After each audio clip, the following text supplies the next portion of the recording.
So you've been listening to me ramble on for quite some time about this, that, and the other. So allow me to ramble on briefly about how I operate this podcast. There's lots of options for how you want to post and host your podcast and put it out into the world. I did a lot of research on mine, and for me, I decided to go with Anchor.fm. If you haven't heard of Anchor, it's the easiest way to make a podcast. First of all, it's free. That was a big selling point to me. Free is good. I like free. There's also tools for creation to help you record and edit your podcast from your phone or your computer or your tablet or whatever you're using.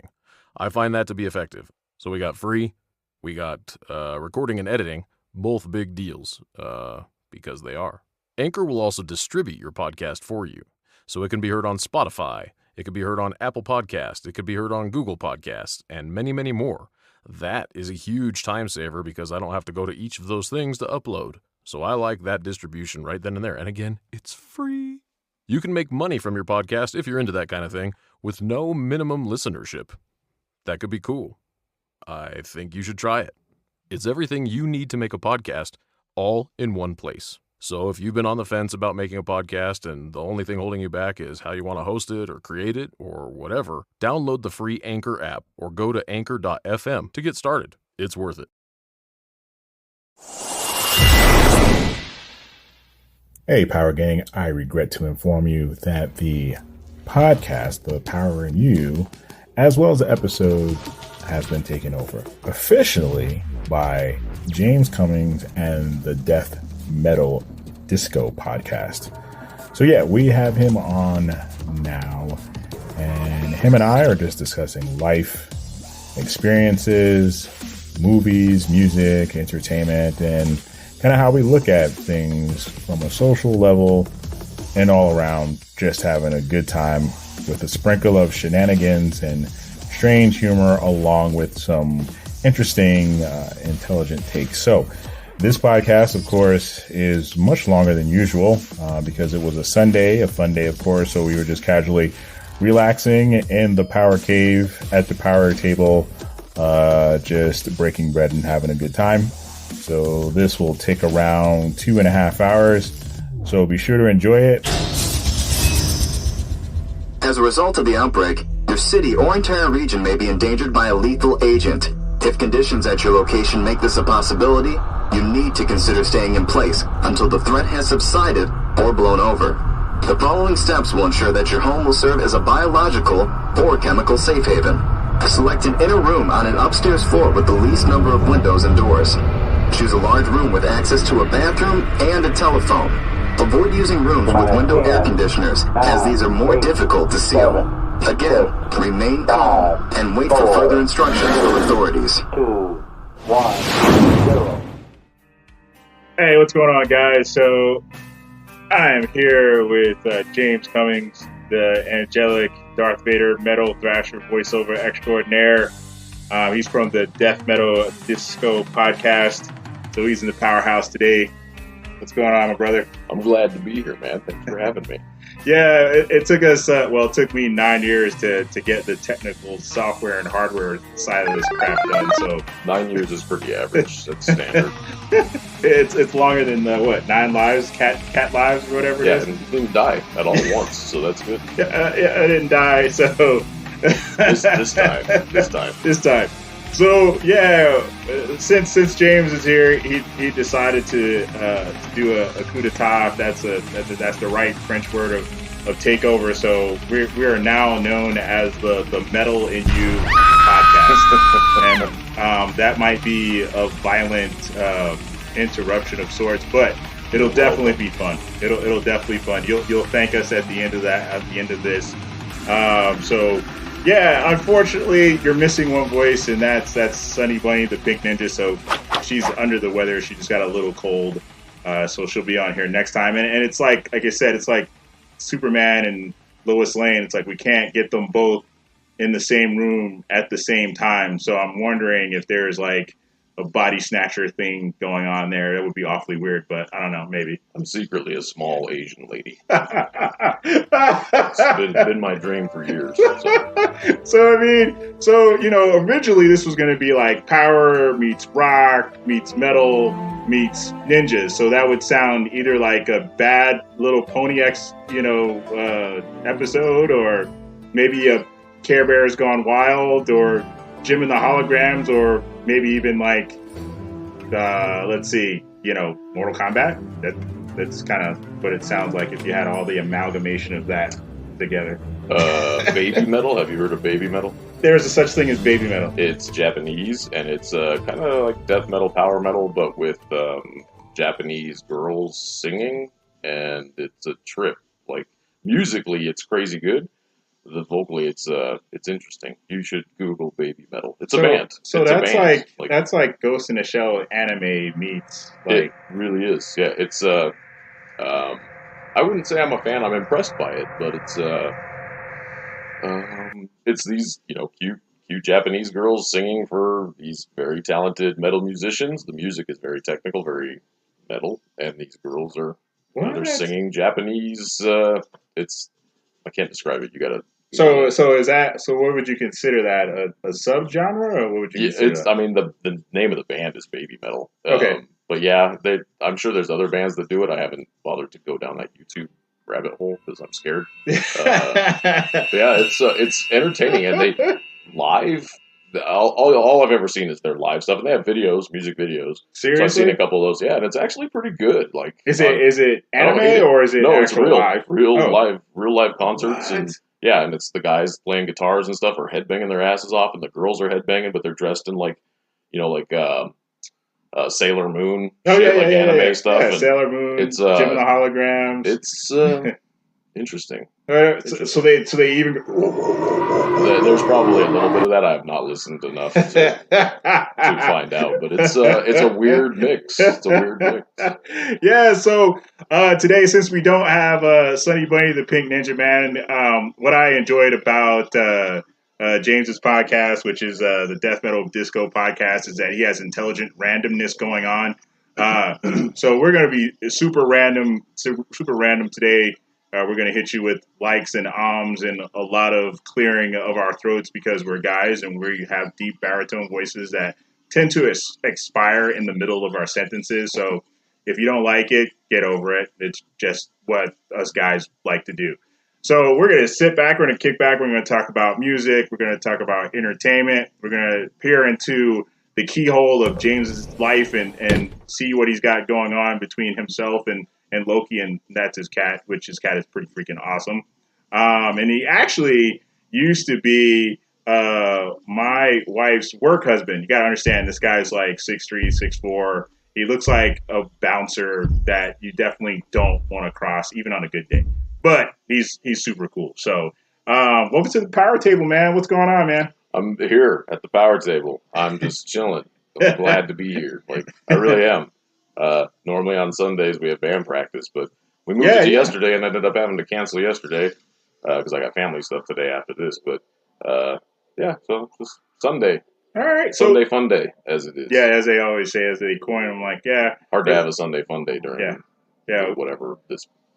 I mean, yeah, because the last 2 days we had like 50s, 60s weather, and it snowed like a bitch last night. Yeah, which I love it. On this, I don't know. Oh no, you're good. We're grown folks. But the trip, dude, was if let's introduce you to the bipolar weather isms, if I can say, of Colorado. Okay, at least of being in the Denver, Aurora, Arapahoe County freaking bipolar area. So what I love is because I don't know about you, but I don't really think there should be a degree to be a meteorologist. Because you get paid to just be unpredictable. Yeah, here. You'll never get sued. Sure. If I was going to be a meteorologist, I'd like to be one in Hawaii. And I remember going to Hawaii on vacation, and we watched the news in the morning, and the weather every day, it was October, or September, I think it was October, and every day the weather was like, it's 77 degrees all day with a chance of rain and clouds, and the rain was like is like if somebody had a little spray bottle and just kind of sprayed it up into the air a couple times. Oh, like Misty, like Misty when you go to like the amusement parks or Disney, and if you're like, oh, I'm hot and sweaty, get under the mister. It's raining. Okay. Oh, cute. And it was every single day. I'm like, oh, that guy's got the easiest damn job in the world. Now, because that would be me. Colorado weather. We'll get some snow, maybe 1 to 8 inches. Could be rain, could be wind. It could be 60 degrees, could be 30. Right. Back to you, Jim. Right. Or it's, May and June. Hey, it might be a tornado. It might just be fine. Good luck. You might have a windstorm, knock some of the shingles off your house, or you might get hail. Right. And the hail will be the size of small animals. No, so how about you just bring an umbrella, an astronaut suit, and a pair of boots, and you'll be fine. Yeah, like even last night, I went out to my friend Madeline's birthday party, and I read the weather and was like, it's 50-something degrees when I'm leaving the house at 3:30 in the afternoon. And it said chances of snow showers. And I was like, I didn't think anything of it. It's like, it's nice and warm. It'll be kind of a light flurries or whatever. And I walk out after the party at 8 o'clock, and it's crazy. Like I'm sliding in their driveway, just walking to their driveway. I didn't wear boots or nothing.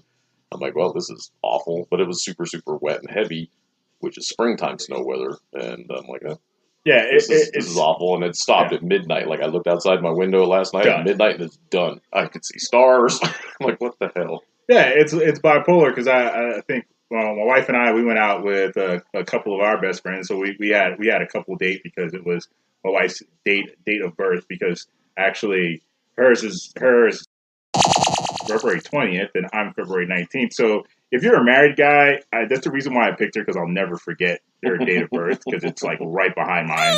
Anyway. And we went it's a problem. Yeah, right. And we went to Park Meadows Mall. Went to the Cheesecake Factory there. And guess the wait time, dude. I'm gonna say an hour and a half. Oh, yeah, you close. 2 hours. Holy crap. 2 hours. So if we went to a standalone restaurant, that would have been, we would nix that. Like, no, that's not, and my friend couldn't reserve or anything like that. So the saving grace of that is we got to walk around the mall, because the mall was open or whatever, because I've been wondering if the mall's open. The mall's open. I mean, you just see people with masks on and all kinds of stuff like that. But the malls are open or whatever. But here's the oxymoronic part about it.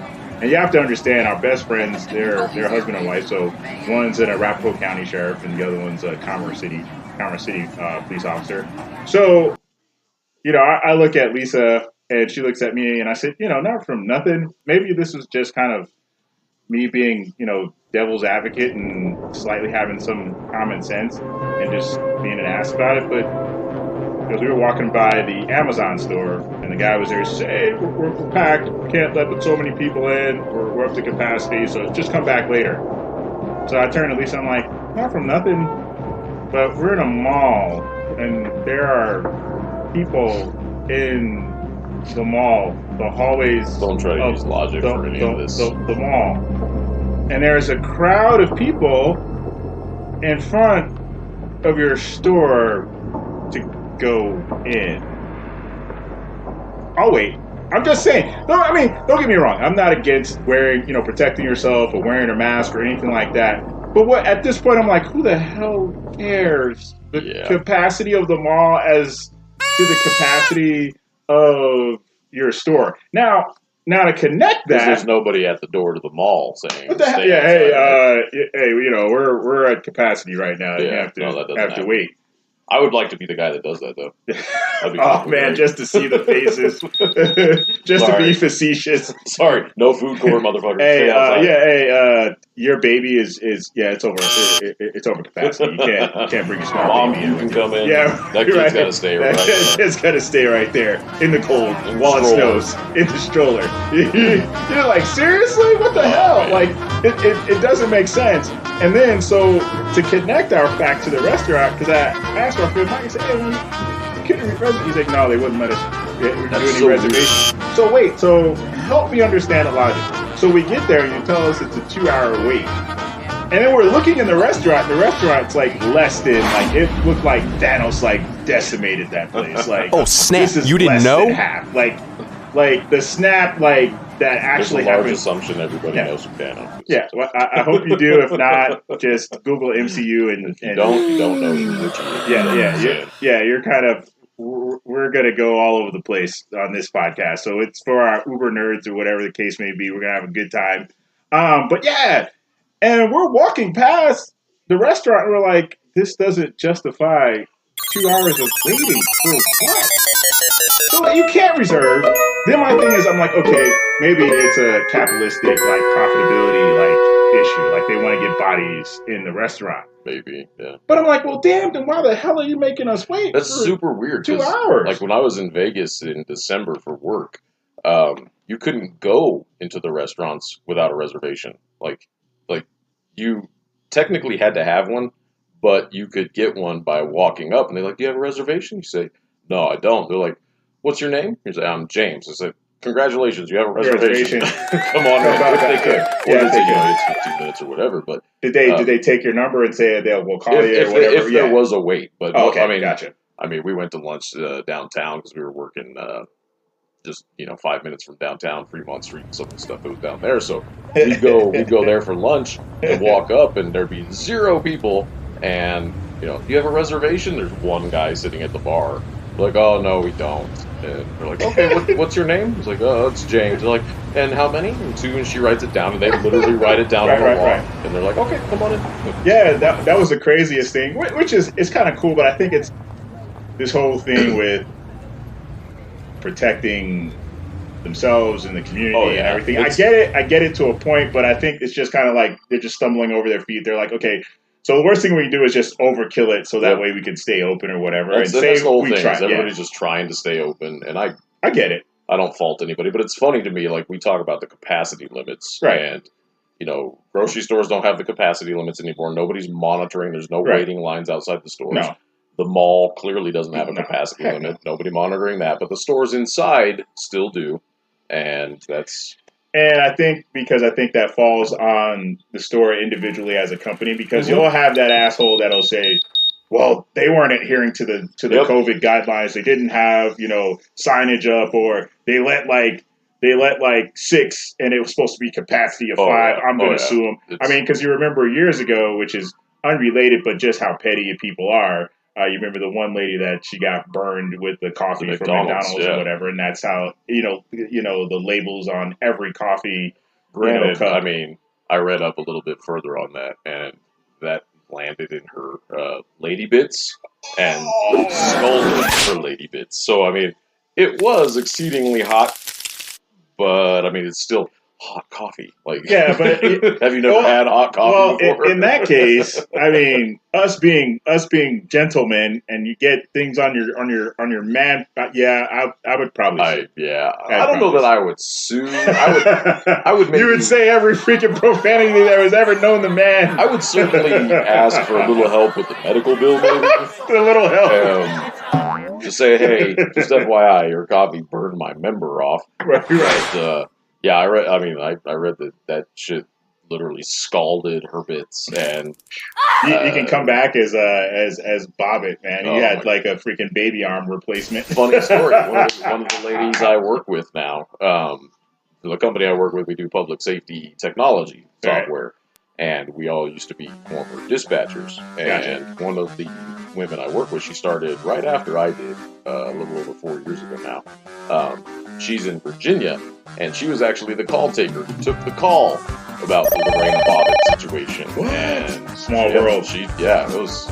I've taken some pretty cool calls, but that call trumps everything I've ever. That's where you have to just put it on mute and be like, "What the hell's going?" It's funny. Hey. Listen up. This stuff is gold right now. So far, I haven't heard anybody talk about any calls that are more famous than that one. I don't think so. At least the people I work with. Right. In your general. That one's a pretty well-known one. Oh, that's crazy. Yeah. When she told me that, I was like, "Are you serious?" She's like, "Oh yeah, it was crazy." I was like, that was one of those that you just kind of. I mean, because I had my brief stint of dispatching, and you hear things. Oh, that's right. I forgot about that. Yeah, and you've learned to condition yourself to be like, okay, anything at any time could like be heard, so you gotta just take it on cue and just remain calm and just talk yourself through it, laugh or cry later. It's like even now, I mentioned on one of my episodes talking about playing Xbox, and especially over the last year with everything being closed, that's really the only way I socialize. Yeah. The majority of time now. And, you talk to people. I never really used to talk on Xbox before, but now I talk all the time. And I play with people regularly. And some of the people, they'll hear a group of people talking and there'll be a new person come in and they want to chime in and try and shock everybody with their off-the-cuff remarks and whatever. I'm pretty quick-witted to begin with. And I also, nothing shocks me anymore. Right. It's like, especially after the dispatch job. I mean, no. Yeah, your degree of callousness is it's just super thick.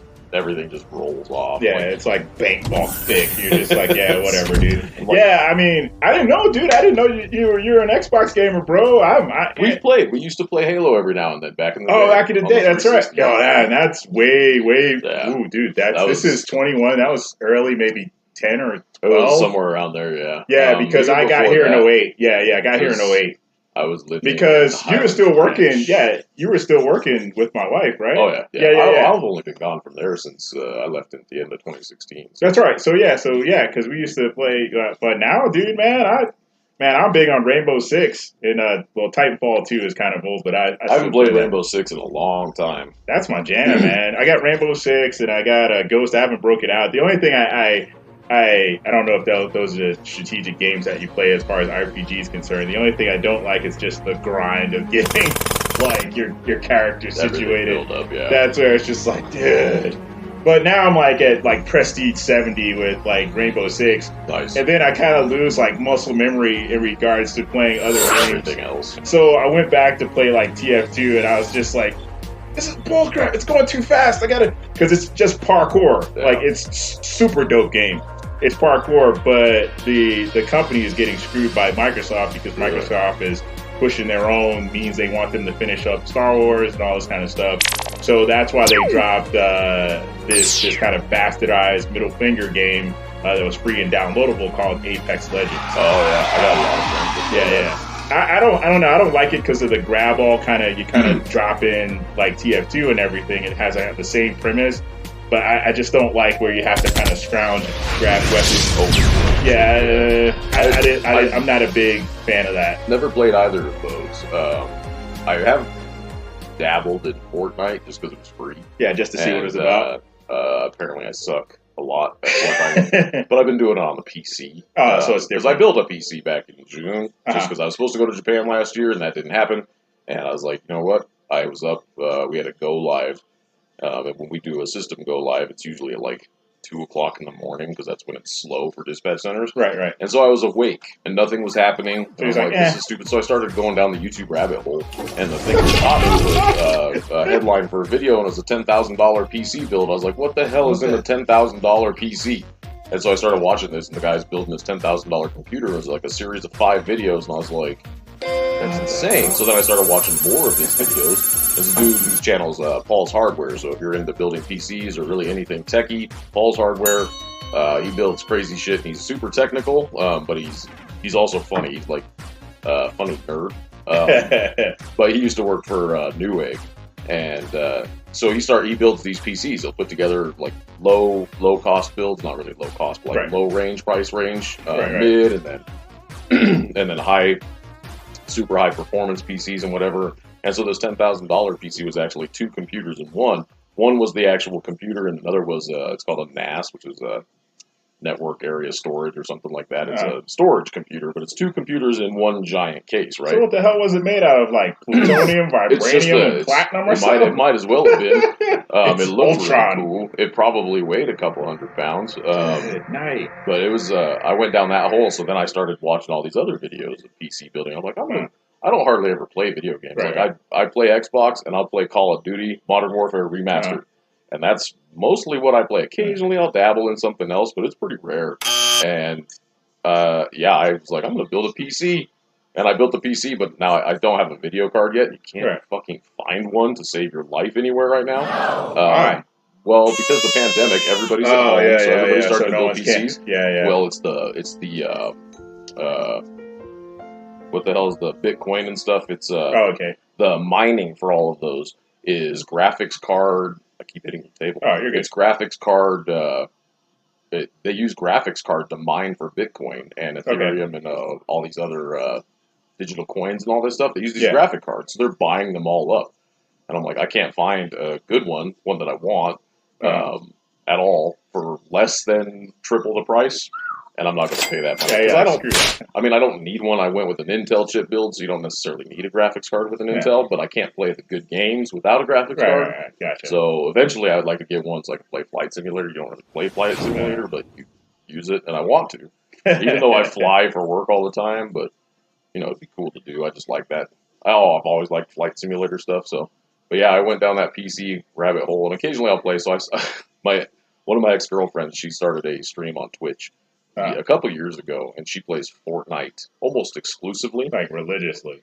She's she got a degree in child psychology, and she was talking to me about it when she first started the stream, and she was doing it as like online bullying to bring attention to online bullying. And gotcha. Right. I've watched her stream a couple times. It didn't really have anything to do with online bullying, from what I could tell, but it was Fortnite, so I was like, I'm going to check out Fortnite, because it looked like they were having a good time, and I didn't really care for the graphics, but I was like, I'll check it out, and I just got fucking annihilated. I'm like, I don't know what I'm doing. I don't know what's going on. So I haven't played it since, but, maybe one day. I was thinking about dabbling into it, but I don't know, when you get older, it's kind of like, man, I just get a creature of habit. I sit down, I turn on Modern Warfare Remastered, like, I know my guns. I don't even like the Prestige, because then you lose all your classes. I heard that. You just got to build back up. I did it once, and I was like, this is awesome. It's like, it's traumatic. It's like, like you said, that's the thing. It's like, you're like that old man, get off my lawn. It's like, hey, I got stuff situated. I got it the way I want it. Oh, it really is. It really is. I don't want to. No. And humans are creatures of habit for sure. And it's just like, dude, it's like, do I really? No, I don't want to do that. It's bad. And then when you get like knee deep in a game and you finally get where you kind of master it, because like I said, I was Rainbow Six. I was like you the first time, man. I was just getting destroyed. Like when that first came out on the 360, I bought it because my buddy Jamie, he's a big fan of it, and he wanted to play it all the time, and just the feel of it was so different from, we started on Ghost Recon on the first Xbox, and I loved the original Ghost Recon, and the feel from Rainbow Six and Ghost Recon and the Call of Duties, I was like, totally different. They're all different. Slower vibe, and mechanics were a little different, and that's hard to adjust to, and that's probably the reason I don't play it. Plus, I gave it away to my buddy Derek. He got a used 360, and I had like 10 games that I never play anymore, so I just gave them to him. So. I think I gave him my Xbox 360 too. So that's where he got the 360. I enjoy it, man. Like I said, the first month or so, I was just getting my ass handed to me, and I was just like, was back when we were playing, or whatever, my wife used to play, man, we had a clan. That was a big thing. You had a clan. You had a bunch of people you play with Halo and all this. I mean, it was bad, man. We would get people to rage quit and everything. I mean, our team was just destroying people. It was bad. Yeah, I joined up with you guys a few times. It was good times. I was never a huge Halo fan. I liked it, but it was not something. It wasn't my sister and her boyfriend at the time. They would play it religiously too. Yeah, I mean, and that's who got me into it. And then she actually got me into Call of Duty as well. That's when I first moved here. So I was just kind of getting my feet under me as far as just getting a job and all that kind of stuff. And then Dee, she was working third shift. So, we would just like load up on snacks and everything and just sit all nighters. Like, we can't do that anymore. When you're old, your body shuts down. It's rough. Like after 10 or 11, your body just says no more. Man, we used to stay up like freaking a whole like 24-hour period just through the night, and then it would be like the sun would come up and we're just like, screw it, let's keep playing. We're just like, let's keep playing. We play like 12 because the trippy thing is at night, in the U.S. continent here, you got all the night players. Then after a while, it kind of lulls out. And then on the other side of the world, then your friends on the other side of the world, they're coming on. And then we're like, we're about to get off. And you're like, no, come on, man, let's play another game. I'm like, all right, cool. Then it's like 20 games later. That's how it was last night. I was playing, I got on kind of early last last night. I didn't plan on it, but I forgot to go to the grocery store in the middle of the snowstorm.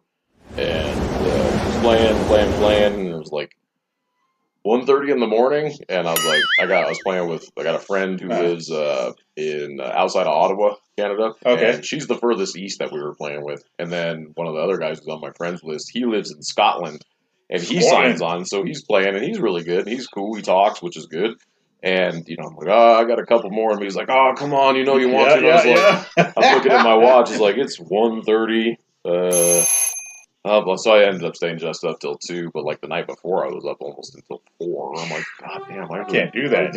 It's killing me, dude, bro, man. Like, if I stay up like past, like, there's a sweet spot where the stupidity of like the stupor of sleep kicks in against logic. Oh yeah, and you see the time. And I don't know if you've ever been in that lull of like having this like convincing argument with yourself where you're like, well, it's really actually morning. It's not night anymore, technically. And your body's like, dude, take your ass to bed. Like, we're falling. Like, all right, I'm just going to push. So, man, it was crazy, man. We used to have Red Bull. We used to have coffee, like all this kind of stuff. But, dude, that was like south of my 40s, bro. Like, after 40, my body's like, dude, it's like Mike Tyson. Like, you're just going to get knocked the hell out, dude. Yeah. Like, I was trying to watch...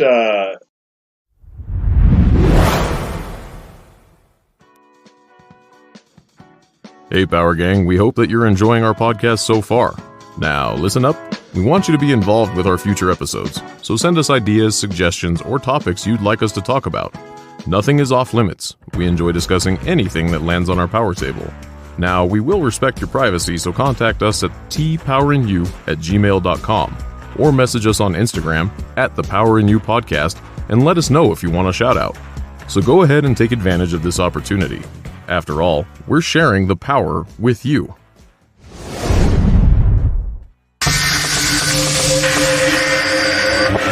This is a test of the emergency broadcast system.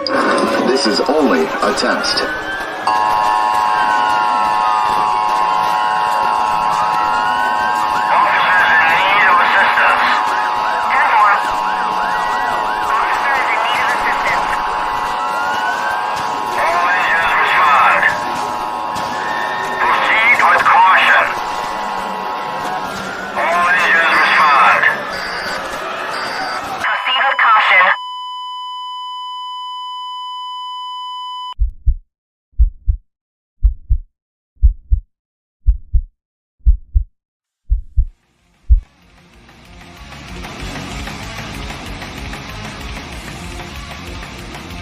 Bear Grylls on Netflix. He's got this kind of like this situational. He's got this situational thing. It's pretty cool, but dude, I was just in and out of it. So, so they have where you have to make these choices, and he's like, "All right, so here's a lion coming. So the lion's coming after me. There's a truck. I can go under. Or I can climb this tree. I can scale the tree or go under the truck. I want you to make the decision because the lion is coming right now." And I'm like, yeah. And then next thing you know, I wake up and he's like, "All right, there's a baboon. We got to save the baboon. Should I save the baboon or should I restore power to the reserve? Which one should I do? Restore power to the reserve or save the baboon?" That's that baboon, man. And then I was like, then I wake up again. "Hey, all right, it's the lion." And it's like after a while, like, because when you're in this crazy, like, in and out of sleep and just consciousness and everything like that, I just felt like he was getting pissed off at me. "All right, crikey, answer me. Either you're gonna save the lion, save me, or save the baboon, or restore power. Pick something." I'm dying here. I just want to die, man. It's fine. Dude, it's fine. I just get up and just turn it off, and just go to bed or whatever. I'm tired of you. Yeah. It's like and my wife laughs at me. She's like, "You're like a petulant child. Like you're old. You can't do it anymore. Five more minutes. She's like, just stop trying to do it. Like, how many movies have you fell asleep on? Man. Stop trying to do it." That's the worst. Like, I'll do that from time to time. I'm usually pretty good about, like, all right, it's time to go to bed. I'm going to go to bed. It's rare that I'll start a movie and then in the middle of it I'll just be, like, falling asleep. It's pretty rare, but it still happens. I mean... Oh, my wife hates it. Like, I don't know what it is. I think it's, like, subconsciously being married for so long. Oh yeah. And then like we'll set up a movie or whatever she wants to watch and everything. I'm like, yeah, I'm dialed in. You get, your popcorn, all this kind of stuff or whatever. And then like 15 minutes in, she's like punching me like, Richie, damn it, come on. I'm like, yeah, let's do it. Oh, yeah, I'm on it. I know what's going on. Yeah. You said you wanted to watch. Yeah, that's what she's. This was your choice. Right. And then, I'll be lulled. She's like, forget it. I just let you sleep or whatever. And then when it's my movie, I'm freaking dialed in. Oh, I'm from like the beginning credits to the end credits. Well, what kind of movie is she wanting to watch versus what you're wanting to watch? Exactly. So. It's the engagement part of it. Notebook versus right. Lone Survivor. Right. Yeah, so it's just like, dude, which if you've never seen Lone Survivor is insane. Yeah, so it's just like, okay. All right, and like you said, I'll have the movie where, oh man, I'm dialed in at this movie, so I'll sit there and I'll be awake for like the first 30 minutes. But the worst part about it is, I don't really care about me falling asleep because I can watch it again. Right. So whatever. But the worst part of it is that you become your own like spoiler because you'll wake up at the last like 15 minutes of the film, and before you realize that you're at like the climax of the film. Son of how did we get here? Right. How did we end up here? It's like my life just like fast forwarded like Marty McFly, and I got to, and I'm like, I just ruined it for. I just, you know what? Whatever. I'm just going to bed. That's my thing. I'll occasionally, like when I do fall asleep, it's the exact same thing. I'll be kind of asleep, but I'll be listening, but not super intently, and then I'll wake up and I'm like, shit, I'm gonna have to watch this tomorrow. Right. And try again when I'm conscious. I hate that. But I do like there are certain series on Netflix and Disney or whatever. I like it because now you're like, okay, well, there are to me in a lot of series, especially like action adventure or whatever, there are a lot of filler episodes. Oh yeah. So it's like if you fall asleep on a filler episode, if you've been keeping up since the first one, it's a filler. I kind of figured out because usually when they start the next episode, they give you that little 30 seconds to like a minute stinger to recap, and you're like, thank you for saving an hour of my life because you just truncated it into this like 60 seconds. Okay, let's do this. You know what I mean? Hopefully, And then after a while, I don't know about anyone else, but it's just like I was watching this one series called Money Heist. It is awesome. You should watch it. I've heard good things about it. Watch it, bro. It is freaking awesome. It didn't look good to me, but dude, I've heard good things. I slept on that. I think it was on Netflix for like 90 days, and I just kind of and I kind of just dude, it's an international phenomenon. The thing is insane, bro. And I kind of, because because when you're flipping through, the Netflix, you see the little trailers and snip, and like I was like you, I was like, this doesn't grab my attention. It almost felt like a little campy. I was like, man, this feels like a wannabe, like maybe an Ocean's 11 meets like. I kind of just hated the name. Yeah, and I was just kind of like, it's kind of redundant. Yeah, the Money Heist, I was like, that's kind of got me too. It's like, I mean, if you're like a film head like I am, it's just to me like the aesthetics, the theme, the characters. I just don't watch things to watch them, right? Unless there's something where it all connects and there's that little tinge of like curiosity that gets me. But if I can kind of figure out from start to finish of what that's going to look like, the protagonist is going to end up being the antagonist, and okay, whatever, I got it. But that it just caught me on a good night. I was like, you know what? What's the worst thing I got? So, all right, I'll watch the first episode. And dude, I was locked in. The language barrier because it has it's dubbed over English. What's the native language? Jeez, I can't. I want to say, dude, it might be French. I could be wrong. Because European though? Yeah, it's a European vibe. But the thing I like about international directors and international movies, European, Asian, or whatever, their perspective and how they look at life, how they approach situations, how they galvanize their characters is totally different. Hugely. And it makes sense. And their characters are layered. Their characters are very strategically placed, just not to give you that aha or whatever. And then with them too, none of their characters are safe.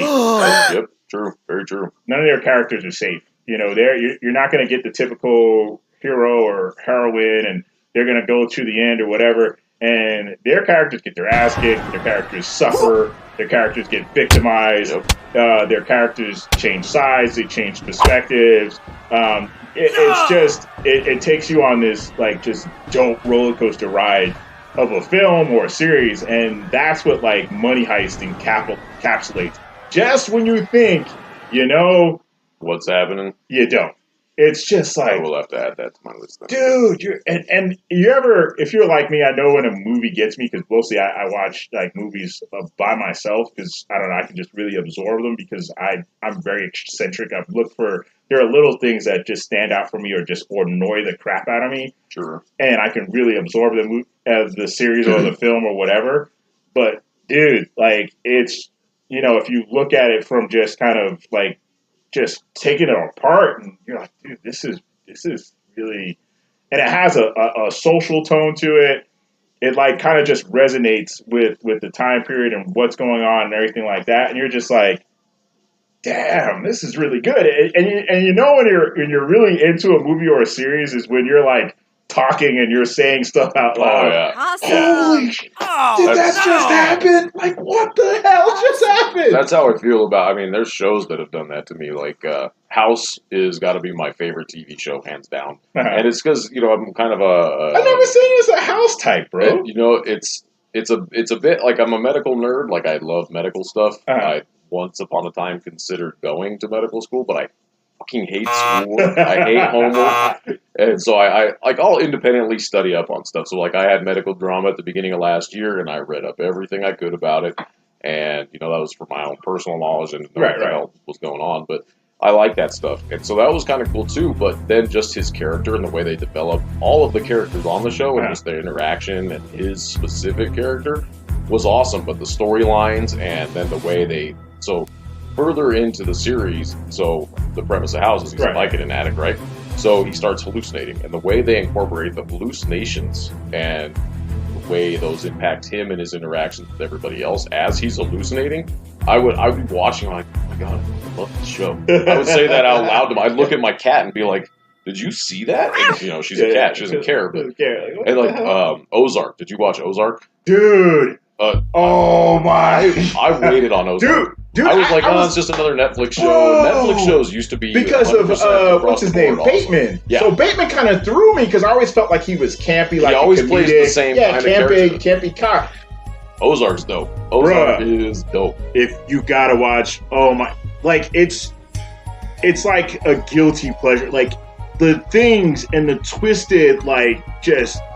It's just not right. Like it's going to test your morals, your ethics. But what's so dope about the writing of that is they give you, even though the reasoning is twisted and wrong, but you say I can see why. And I can see why. Here's what I tell people about Ozark, because you know people love Breaking Bad. I liked Breaking Bad. I thought it was good, but it took me a while to get on board. And then as I watched the episode, it just kind of I thought it was good, but it wasn't great. It had some great episodes, but it wasn't great to me. I tell people if they like Breaking Bad, they will love Ozark. Ozark's in a whole. Ozark is like if Breaking Bad had, first of all, fantastic cinematography. The cinematography on Ozark is fucking phenomenal. Balls. I mean, if you're going to film in Lake of the Ozarks, that's the thing. Lake of the Ozarks versus Albuquerque, it's night and day. But you think of that, and you think of what's the that really it's on FX, and it has Chris Rock in it right now for one of the Fargo. It almost has that feel, that minimalistic feel, like that small town. And that was a thing when I was watching the trailer of Ozark, because they were originally in the city, and no spoilers or whatever. And this transition to Ozark and what they have to do in order to literally stay alive. And you're like, there is nothing out. And I mean, the way they do it, it's just a time warp. It's almost like they're back in, like, I hate to say it, but it's just kind of like this backwoods kind of country. Oh, it's 100% backwoods. Like, and 100%. You're like, good. And he's like, you want me to do this there? He's like, all right, I guess I got no choice. I can make this work. And the thing is, like, he starts believing in himself and saying, okay, well, I'm going to make this work. And he's got a whole family. And I mean, you have to watch it because it just plays with your morals. It plays with your principles. It plays with your ethics. And you see the confidence and you see the shell game that he has to play between the feds and the dealers and the new like workers that he has and how he like integrates his family into this Ozark community. It's freaking insane. And if they so there's 3 seasons, and if they don't come out with a 4th sometime soon, I'm gonna cry because that cliffhanger at the end of 3. Dude, you had that tinge. Definitely didn't see it coming. You had that tinge, but the way it happened. Oh man. Like, because my thing is, I don't know if you ever seen this movie, either the Joker with Phoenix, or No Country for Old Men. The reason why the impact of those movies was so sick and so dope and so like raw and visceral, because of one element that was missing: the lead up of the orchestra. Yep. Like, there's no orchestrated music, so whatever happens just happens. And that, like you said, in that scene, dude, it wasn't even 30 seconds. Nope. It wasn't even 30 seconds. That scene of quality, like you said, of cinematography and leaving you on the edge and thinking that, oh, you thought everybody was safe. It's all good. Just kidding. Dude, that not even 30 seconds of how many, and I mean, don't get me wrong, the series, that season was worth watching. You had to watch it. Oh my God. But that one scene just what the hell? Solidified everything. Right, bro. I was like, what just happened? It's like, you've seen The Departed, I'm sure. Oh yeah. That crushed me. Because see, to me, I don't know why, I've always had this affinity man crush with Leonardo DiCaprio. Because I think, he's a beautiful man. When he came on the scene, like, he actually like matured and evolved through film. We've like, seen him through everything. This kid wasn't like you've had some kids that they came through sitcoms or whatever. Yep. Like, he just came on the scene and earned his way. What was his first movie? He was young. He was with Johnny Depp. It was What's Eating Gilbert Grape, wasn't it? Yeah, it was with Johnny Depp. He was awesome in that. And this dude has gravitas to be that young. Like, he has gravitas, bro. And I liked him in Romeo and Juliet. Like, there's not really in his collection, I would say arsenal, there's not really one movie I could say. He's always good in everything I've seen him in. Man, to me, where he was at his best, like, was in Catch Me If You Can with Tom Hanks. I still have never seen that movie in its entirety, and I hear it's awesome, and I just never have sat down. It's so dope. I've seen like the last half hour of it. But you'll get the general gist. But because it's with William Dafoe, right? Tom Hanks. Yeah, Tom Hanks, but his dad. Yeah, his dad. But yeah, you get the general gist. But what I like about Leonardo DiCaprio, which separates him from other actors, like, he doesn't. His movies, I don't know if it's his agent or, but I feel like he has a control of his destiny as far as like his choices. Oh, I'm sure. And he always seems to find a role that fits him.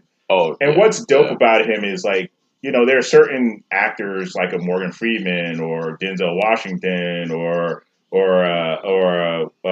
Russell Crowe or whatever the case may be. There's certain, like, it's almost like playing poker. There's certain twitches, there's certain tells, there's certain imprints that they bring themselves to a character. For sure. But with, like, Leonardo, I was like, man, I can't really. The which guy is can dope. do You don't really everything. And to me, his dopest film to date is freaking Gangs of New York. Gangs of New York is dope. With Daniel Day-Lewis. Daniel Day-Lewis is a monster, bro. I really, as awesome as Daniel Day-Lewis is, I would love to see him do like a romantic comedy. Just because he's just kind of that. Just because he's a phenomenal actor, dude. Just to see him do something. Dude, they said, because I did the research on Gangs of New York. They said he was such a method actor. Oh yeah, totally. He went to learn how to butcher meat. he went to learn how to speak like that with that accent, everything. Like he fully immersed himself. When he showed up, he was the butcher. Like they said, when he showed up on scene, he was the butcher. Does not surprise me. Yeah, me. same like Phoenix with the Joker. Same way with Jared Leto, which to me is just ridiculously underrated. You have to see the new film with Denzel Washington. If you saw that. Yeah. I liked it a lot. I liked it. People are fucking hating on it, and I don't know. I think it was awesome. I think the people that didn't like it didn't really watch it. Like no. I think they were probably messing around on their phones. Because again, it goes back to like what I said. You have a start, you have a middle, you have a finish, you have that expectation, that predictability, you have a protagonist, antagonist, or whatever the case may be, textbook. They're looking for that textbook. Yep. You know what I mean? And it's not that. It really divorces itself from that. But it does and it doesn't. And it almost breaks the fourth wall to me, it feels like. It kind of does. And it pokes fun like, ha, this is what like, you thought. Here it is, sort of. Sort of? I liked it a lot. And I got some friends on social media, like voice actor friends. One of them who she lives down in Peyton, and she was posting on it. She posted on her Instagram story that she's like, "Worst movie ever. Do not watch." I was like, "What?" And I was like, "Are you sure you watched this movie?" I was like, "This is a great movie." Like, it left me questioning: Is it what it is? Like, I mean, it's one of those movies. Have you ever watched one of those movies where you just can't talk about it? Yeah, you can't. It's a must watch, and that's not a bad thing. I think a lot of people, because it's a Denzel movie, I think people, especially coming from Equalizer, I think people are like, "Oh my god, it's an action movie." I will say, Jared Leto was creepy as fuck in that movie. Oh yeah, he's got I guess he's got an Emmy or an Oscar nom. Nod. I think so. Golden Globe, one of those. He's got a nod for it, which. Yeah, I mean, dude, he's. People hated on his Joker. I thought his Joker was okay. Well, see, here's the thing. You're contractually obligated to play a character. Yeah. Now, people forget about the director. People forget about makeup. They forget about costuming. They forget all that about other stuff that comes into play. They forget about, and that's the thing, because of my broadcasting degree. You get to see the ugly world of how you're being a puppet and how you're trying to present a character in its rawest form. Or even if you're a news reporter or a broadcaster or an analyst or whatever, people forget there's a such thing as an FCC. People forget there's a such thing as a showrunner or whatever. And you may have an idea. You may have, a well-searched opinion with facts and everything like that. I mean, it's Jared Leto. You know he's going to come with it. And you can't tell me look, you're playing the mantle of the Joker. Right. He's one of the biggest villains on the freaking planet. And trust me, I guarantee you he had an opinion. I guarantee you had, and they were just like, we're not going to do that. Yep. We're going to do this. The depiction of the DCU's Joker that they implemented in Suicide Squad, I had issues with the aesthetic. I didn't have issues with the acting. Yeah. Like the damage was too much on point. The tattooing was a little bit 90s-ish. I just read something about they removed a couple of his face tattoos in whatever. And the remake, not the remake, but Zack Snyder. The Zack Snyder cut, which is coming out on HBO Max. It should be. I think so. It's going to be in March. Yeah, I think it's March. There's some awesome movies coming. Dude, we could talk forever. But it's true. Yeah, to me the best Joker to date. Man, I mean, you got Cesar Romero, but he played more of a campy Joker, which was on the 60s and 70s series with Adam West. But the whole show was campy. Yeah, you knew what you were getting when you were going in. But I'm just saying, like, in the grand scheme, I think every Joker made it their own. And they fit that particular, because you can't really go into GOAT status, and I got issues with that too, because I feel like each Joker, Jack Nicholson's Joker, Jared Leto's Joker, Heath Ledger's Joker, even Mark Hamill's Joker as far as voiceover talent, which he kills it, bro. What's it? The Killing Joke. Mark Hamill, Mr. Luke Skywalker himself, he has a dark side, and that is not like a joke. It is dope. Even in that self, it's a mint pun, but well done. but to me, who quantifies and like encapsulates the Joker, I think it was Heath Ledger's version. He's hands down my favorite.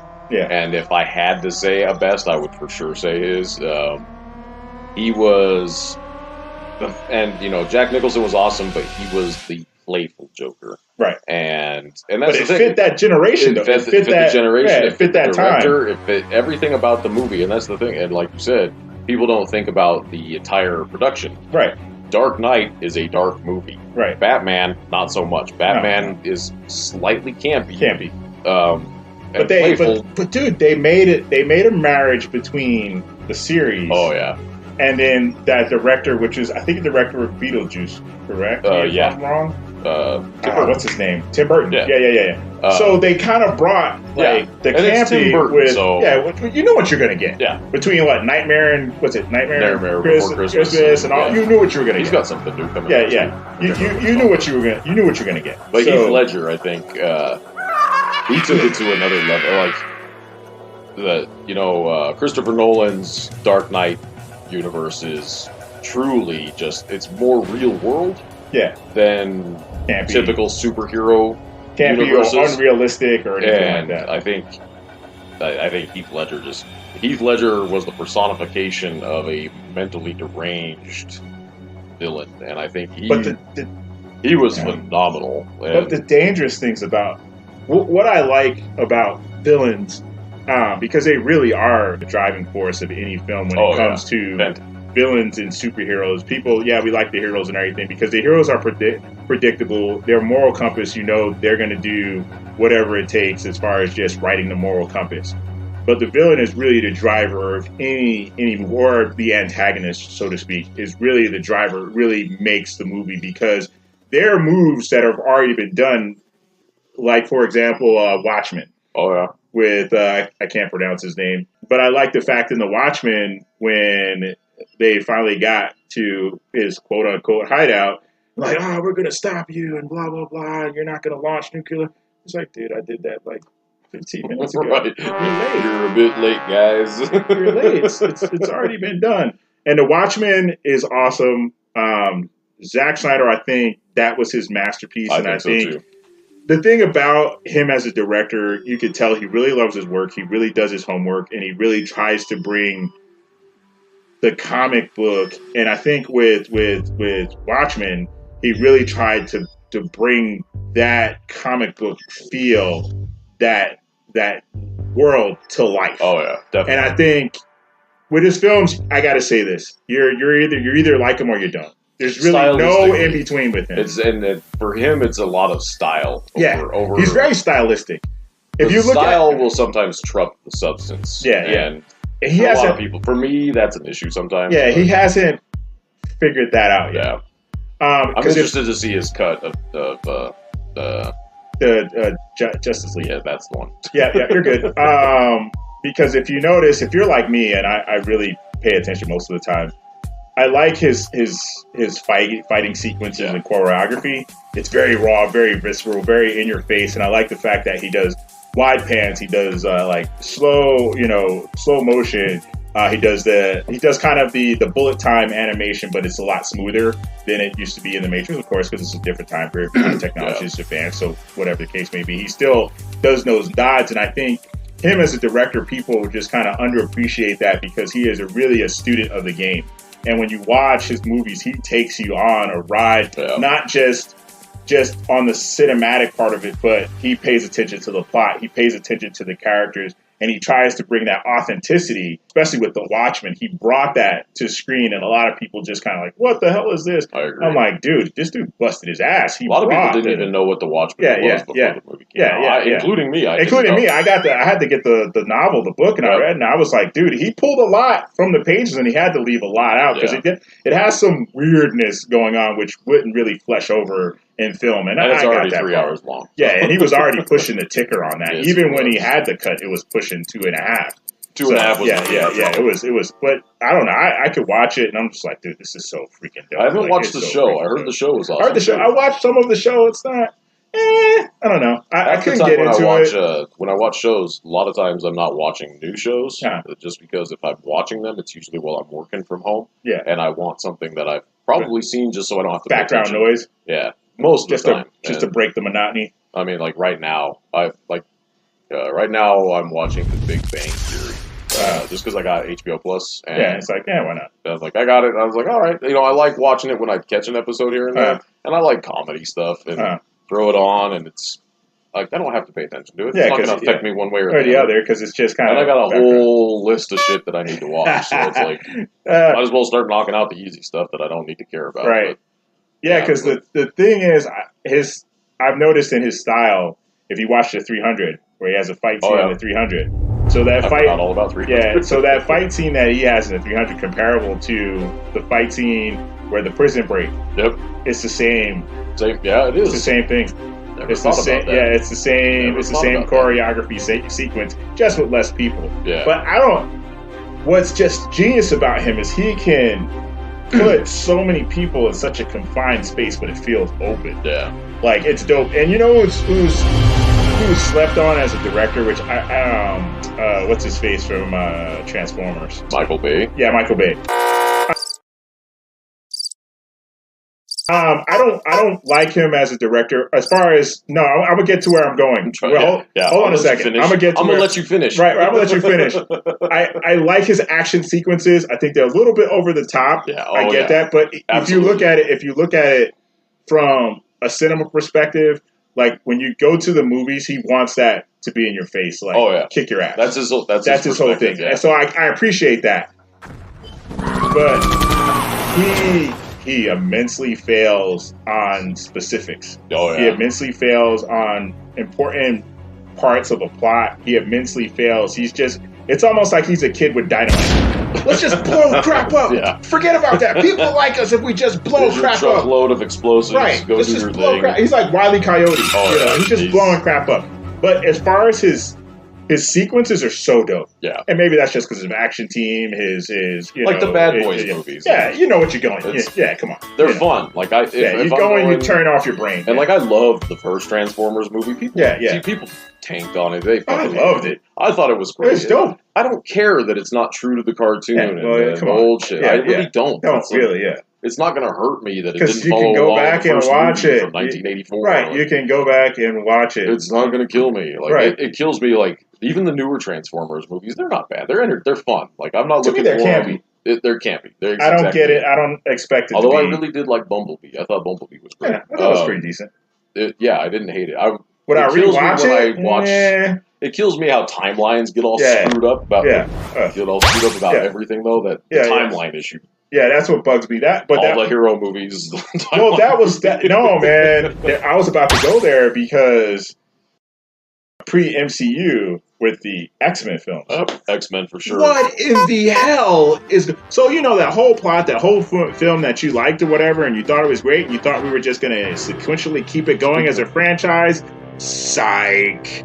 Until they had, correct me if I'm wrong, Days of Future Past. And they started to retcon, they started to put things together. But at that point, it was a little too late because the fact the MCU became such a monster mogul with Kevin Feige, the introduction of Kevin Feige, he's just like, you know what? In order for us to just really cement our product, because that's what it is. It's just a product. We're going to have to take that bastardized word. Thanks. We're not only going to do that, but we're going to take all of our characters. And the beautiful thing about it is if you go on Disney Plus, which they did give a nod, so when you go under the category of the MCU, they have all of those old films that were with, what were they, not Warner Brothers, Fox. They give a nod and they just call it Marvel Legends. Really? So they don't necessarily retcon it, but they say we respect it. It's part. So that's what's dope. So because Disney don't they own Fox now, or they just? They had some kind of deal where they can get that. Yeah. So they had some kind of deal or whatever, but they pay attention to all they that paid crap. some monster billions for it, but it's Mickey Mouse money. They got some. Yeah, they print stuff. I think they're the new mint. They just print money and just and assume. Yeah, I think they're their own little secret shadow government. I have zero doubt in my mind.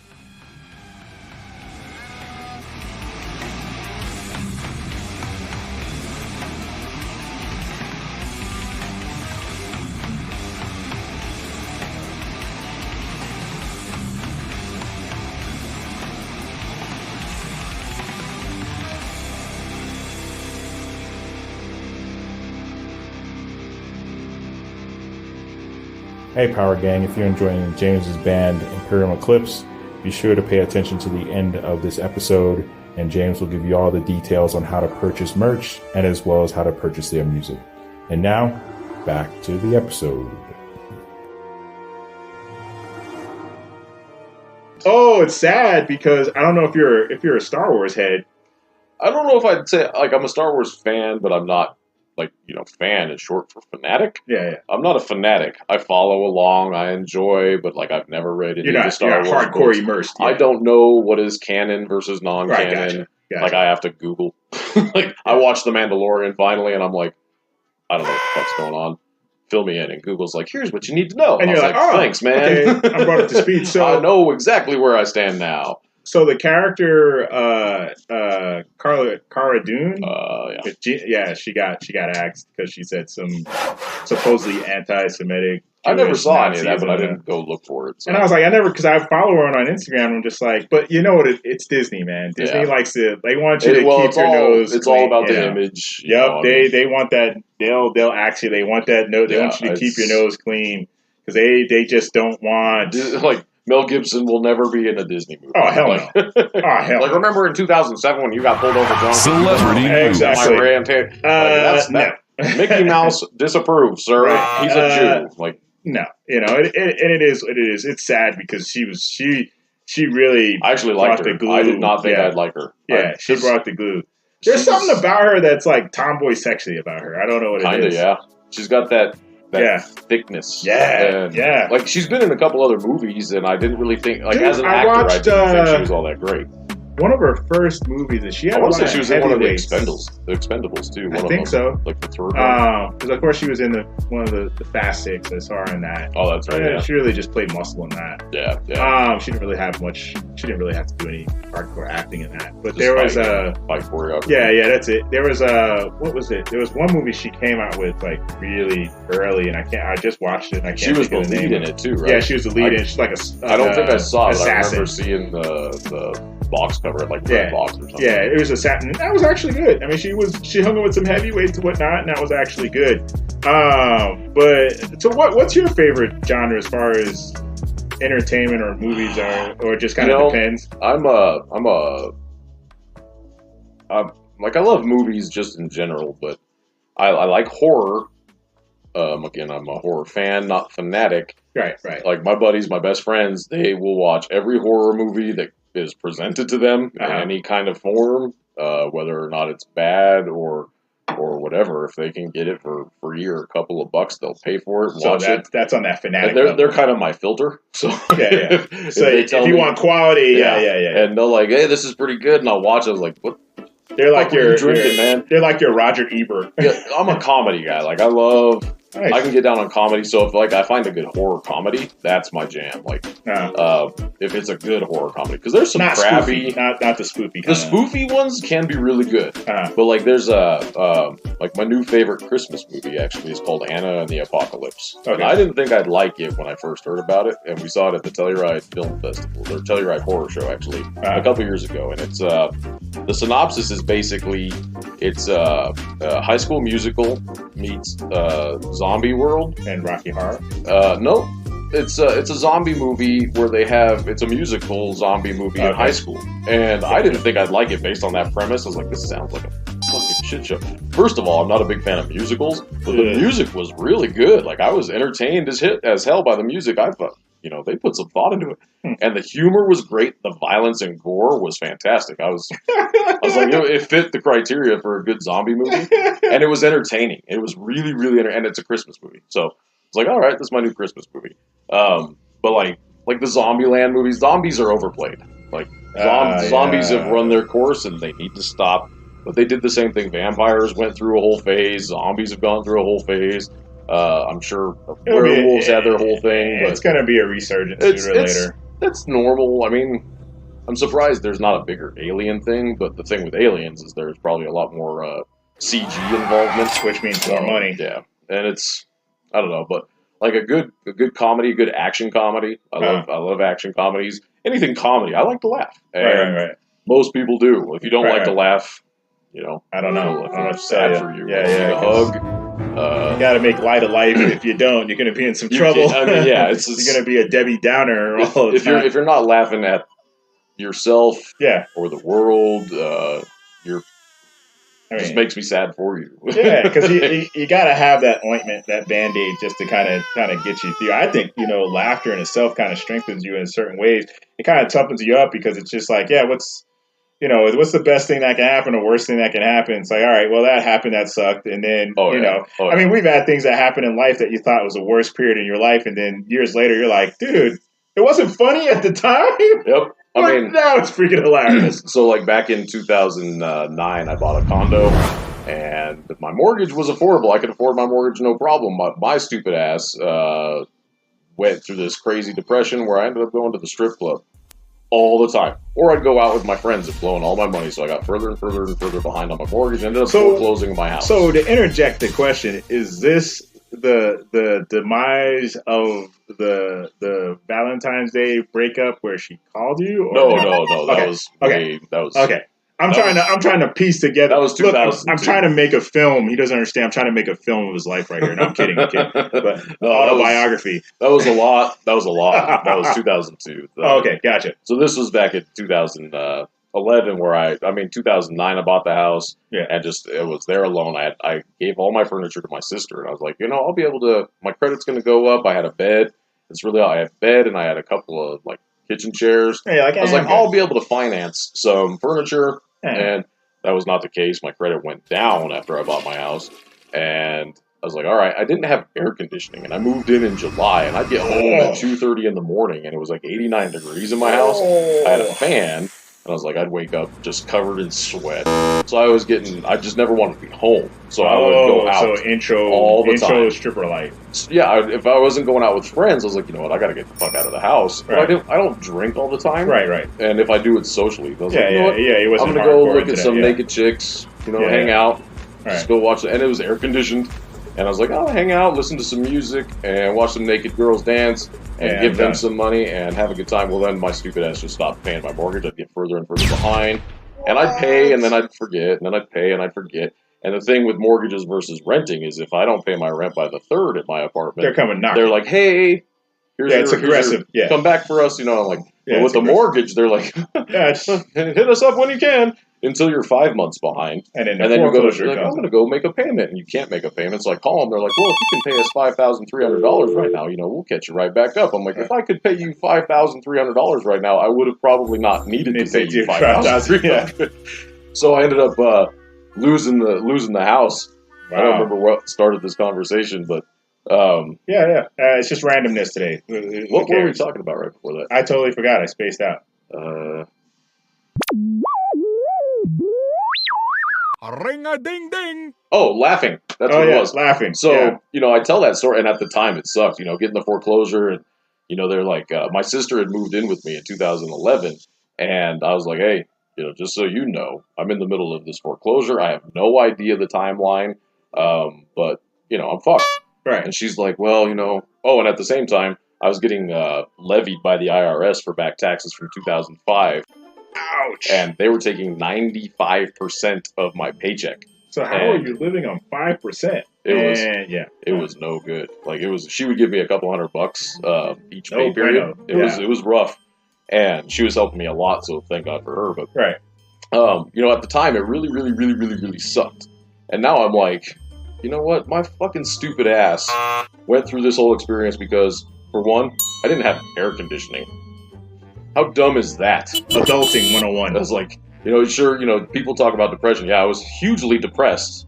And at the time, I didn't think that, I was just like, it's hot as fuck in my house. Like, I didn't even have my cat at my house. I let her go live with my sister because I was like, there's no furniture for her. It's hot as fuck in this house. You'd just be a miserable, pet owner. It was bad. And then even after a while, my sister, she got new furniture. She moved in with one of her friends, and her friend's parents gave them furniture. So I got my furniture back, which was good, but then I'm still, sitting on my couch, and it's 2:30 in the morning, and it's 89 degrees in my house. I'm like, this is awful. In the winter, it wasn't bad, but summertime is where I'm like, I gotta get the fuck out of here. And now I look back, and I'm like, man, I was so stupid. What the hell's wrong with me? It happens. And I laugh about it now. Yeah. It's something that, I've made great strides in my credit and my money since then, and it's becoming more of an adult. I don't have problems talking about it anymore. Like at the time, when it first was happening, and they were first finally going through the foreclosure, and I still had not yet been evicted. Nobody except my sister knew about it, and she hadn't told anybody except her boyfriend, and I hadn't told anybody at all except her. Right. And then I was out with a couple of friends having dinner, and it came up because somebody had overheard my sister, and they're like, "James, is it true that you're getting foreclosed on?" And I was like, "What?" Well, then in dispatch, fucking everything. Everybody finds out everything. So I found out. Central. My mom didn't know. My dad didn't know. So then eventually, I think my sister ended up telling both of them just to keep them in the loop because I was in a pretty bad place.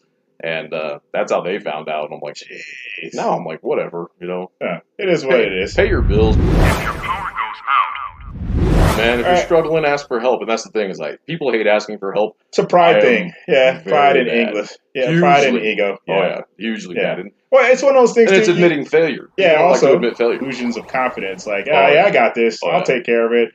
And you're just, up to hock, and you're just like, it's kind of too late right now. So well, and it was crazy because, like, I knew I was behind, and I didn't think I was that behind. So when I went to make my payment, I would make it over the phone. I wasn't through the website or anything. I'd make it over the phone. So I was actually at work, and I was on my break, and I'm like, I think I should probably make a mortgage payment. So I go to make it, and I'm doing it over the phone, and it's like, your mortgage payment cannot be processed at this time to connect to an operator. So I was like, I'm going to ask an operator, and I'm like, okay, maybe I'm up to like $2,500 or $3,000 or something.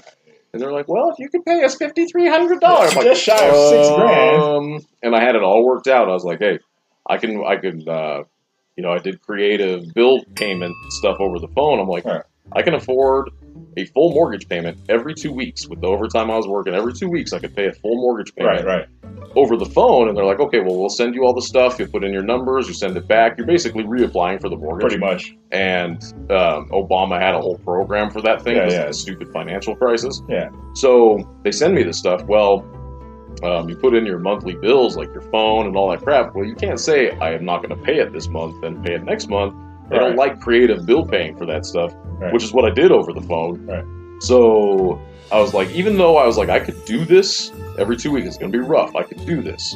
That's when the IRS was like, hey, motherfucker, you owe us a whole bunch of money. We're going to just go ahead and take that from you. So thank you. Appreciate it. I just ripped it right out from under me. And dude, that's crazy. It was rough. And now I look back at it, and I finally, it was back in about May. They had other back taxes that I ended up having a payment plan for them. It was $250 for like 4 years, but I ended up getting it paid off a little early. So like May of last year, it finally got paid off. And I'm like, thank God, I'm done with the IRS. I still got to do my taxes now, but I'm like, hopefully you don't owe. Handle your taxes. I kind of think I will. PSA. I moved some money around, so I kind of think I'll owe a little bit, but nothing. The problem is my stupid ass owed those years. And not only did I not pay, I didn't fucking file. Oh, ouch. I made some terrible, terrible decisions in my youth, financially speaking. It happens. PSA. Be an adult. Take care of your taxes and your mortgage. A friend was telling me, like they grew up with their only child and their mom, single mom. And she's like, my mom always told me, the two most important things to pay, your car payment and your house payment. I'm like, that's smart. Yeah. So let's segue. I mean, I see you got the hoodie on, appearing in clips, and I'm taking it that you're the front man as far as the guy that stands in the middle. So let's peel back the layers on you as far as a performer. When did, I don't know if you can say an age or a time or a particular, experience that happened, that you said, okay, you know what, I can actually get into metal and become a performer. Like, when did that bug hit you? The bug never really did. It was so back in middle school and high school and stuff, I was in marching band, concert band, and all that. So you've always been in instruments? I've always been in music. Okay. Yeah, my dad was a music teacher way back in the day, and so I've always been around music, and he kind of inspired me, I guess you might say, to get into music. Or you might have just inherited kind of that. Kind of. I think it was partly, to please your parents type because he's got perfect pitch. He was a music teacher, so he could play all the instruments. He could listen to a song and play it on whatever. He's a big pianist. My mom played piano. She played flute in school. Nice. And so I was like, when I was in 6th grade, I finally got to at Columbia Middle School here in Aurora. They had a band program, and I was like, I want to go play the upright bass in the orchestra. Yeah. Well, as a 6th grader, that doesn't happen. And so I was like, all right, what about the cello? And they're like, nope. And I was like, well, I don't want to play the violin. And I was like, well, what about the tuba? They're like, how are you going to carry a tuba around? And I'm like, what do you mean? They're like, don't you take the bus? I'm like, yeah. So I ended up going to trumpet. And so I played trumpet, whatever, and then marching band, and had a good time, and I liked performing the music. I loved it. But, I was never really the focal point. And I didn't want to be the focal point, which is fine, because we would have jazz band and their trumpet solos and stuff like that, and I didn't mind that. I'd have crazy stage fright. I still have stage fright after 20, 30 years of doing music stuff. Well, I think that's just the nervousness of giving a good show. It's just standing in front of people. Okay. Even my job now, I train people for a living in front of them, and I still get nervous. Even though it's worse doing that than it is doing the death metal thing where I get to scream at them for a half hour, 45 minutes. But in 90, I didn't even get into metal until about 95, 96. There was a movie that came out with Alicia Silverstone and Jeff Goldblum called Hideaway, based on a Dean Koontz book. And the soundtrack to that was kind of an industrial metal soundtrack. And I was like, this soundtrack is kind of badass. And I had heard some death metal before. One of the neighborhood guys, he was a death metal guy. I was wearing Cannibal Corpse shirts and Deicide and whatever. He had played some stuff for me, and I was What age were you then? Like in your 20s? That was middle school. Okay. That was the early 90s. Okay, gotcha. But all of us, we listened to hip-hop. Right. And I was like, I can't betray. I love hip-hop anyway because I'm a bass junkie. Right. And that's what we're listening to right now, Bass Nectar in the background. Yeah. So I was like, maybe. So then this soundtrack, I bought the soundtrack, and I was like, all right. So then I got into Fear Factory. There was one song by Fear Factory on there, and ever since that, I was like, and then it just, Marilyn Manson, and then by the way, anything about Marilyn Manson is true right now. Fuck Marilyn Manson. Pantera, all this other stuff, and then move into 97 and move to Southwest Littleton and changed stores. One of the guys that I started work with at King Supers, Jamie, he's one of my best friends now, Jamie and Chris. Jamie was a big death metal guy, and he listened almost exclusively to death metal. So we started hanging out, and he would listen, we started talking about music, and he reintroduced me to the death metal stuff. And I was like, oh, yeah, it's it just has kind of a powerful feel. And I was like, and after that, it's all downhill from there. But he played guitar, and he's like, hey, do you play anything? And I was like, a little bit of bass, a little bit of guitar, drums a little bit. And so we started just playing around, and he's like, can you sing? And I was like, I can try. Yeah, just to see. Yeah. So Typo Negative, Peter Steele had a crazy deep, low voice, beautiful voice. And so we would kind of fuck around with some Typo Negative stuff, and then it turned into kind of a screamy stuff like White Zombie. And then he's like, can you do death metal vocals? And I was like, I don't know. We tried it, and it would tickle my throat. I would get half a second of a sound out, and it would tickle, and then it didn't tickle. And then it just got more and more fluid and consistent. And so then we started writing stuff, and then we got our friend, the girl I was in high school with, who had started working at King Supers, Addie. We recruited her. She had started playing bass. So it was the three of us and a drum machine. And then after that, the first show we played was a high school battle with bands, and that was in front of 250 people. And that was cool. I was nervous as hell, not old enough to really drink. It's out of school, so you probably couldn't be drinking. It would be appropriate it was Can I get a beer before I get on set? No. Yeah, it was, and then, I miss playing shows, but even now, it's I I've played a lot of shows, and I haven't toured the world or anything. I've gone on little tours here and there, but it's the performing aspect is fun. Like it's as the vocalist, singer, frontman, if you will. There's a certain feeling of power that comes from being able to quote unquote control a crowd. And it's for every band and every style of music. You know, if the singer talks to the crowd will react. The singer sings with the crowd sings back. It's a synergy. It is, and it's the vibe. You know, it's death metal, so not everybody.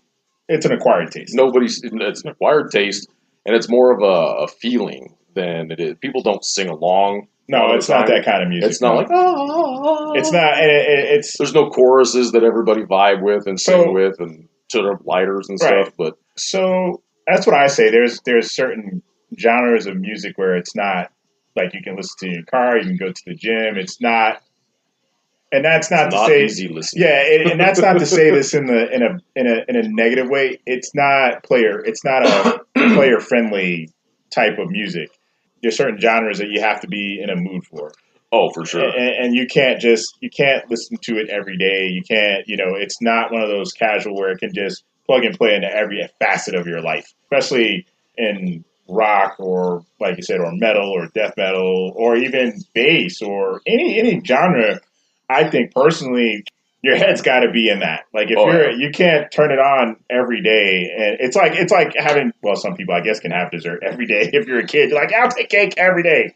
But there's certain music where you got to be feeling that vibe, or you got to be like, I want to feel that today, or you got to be going through something. This is a music that expresses my angst at this particular time.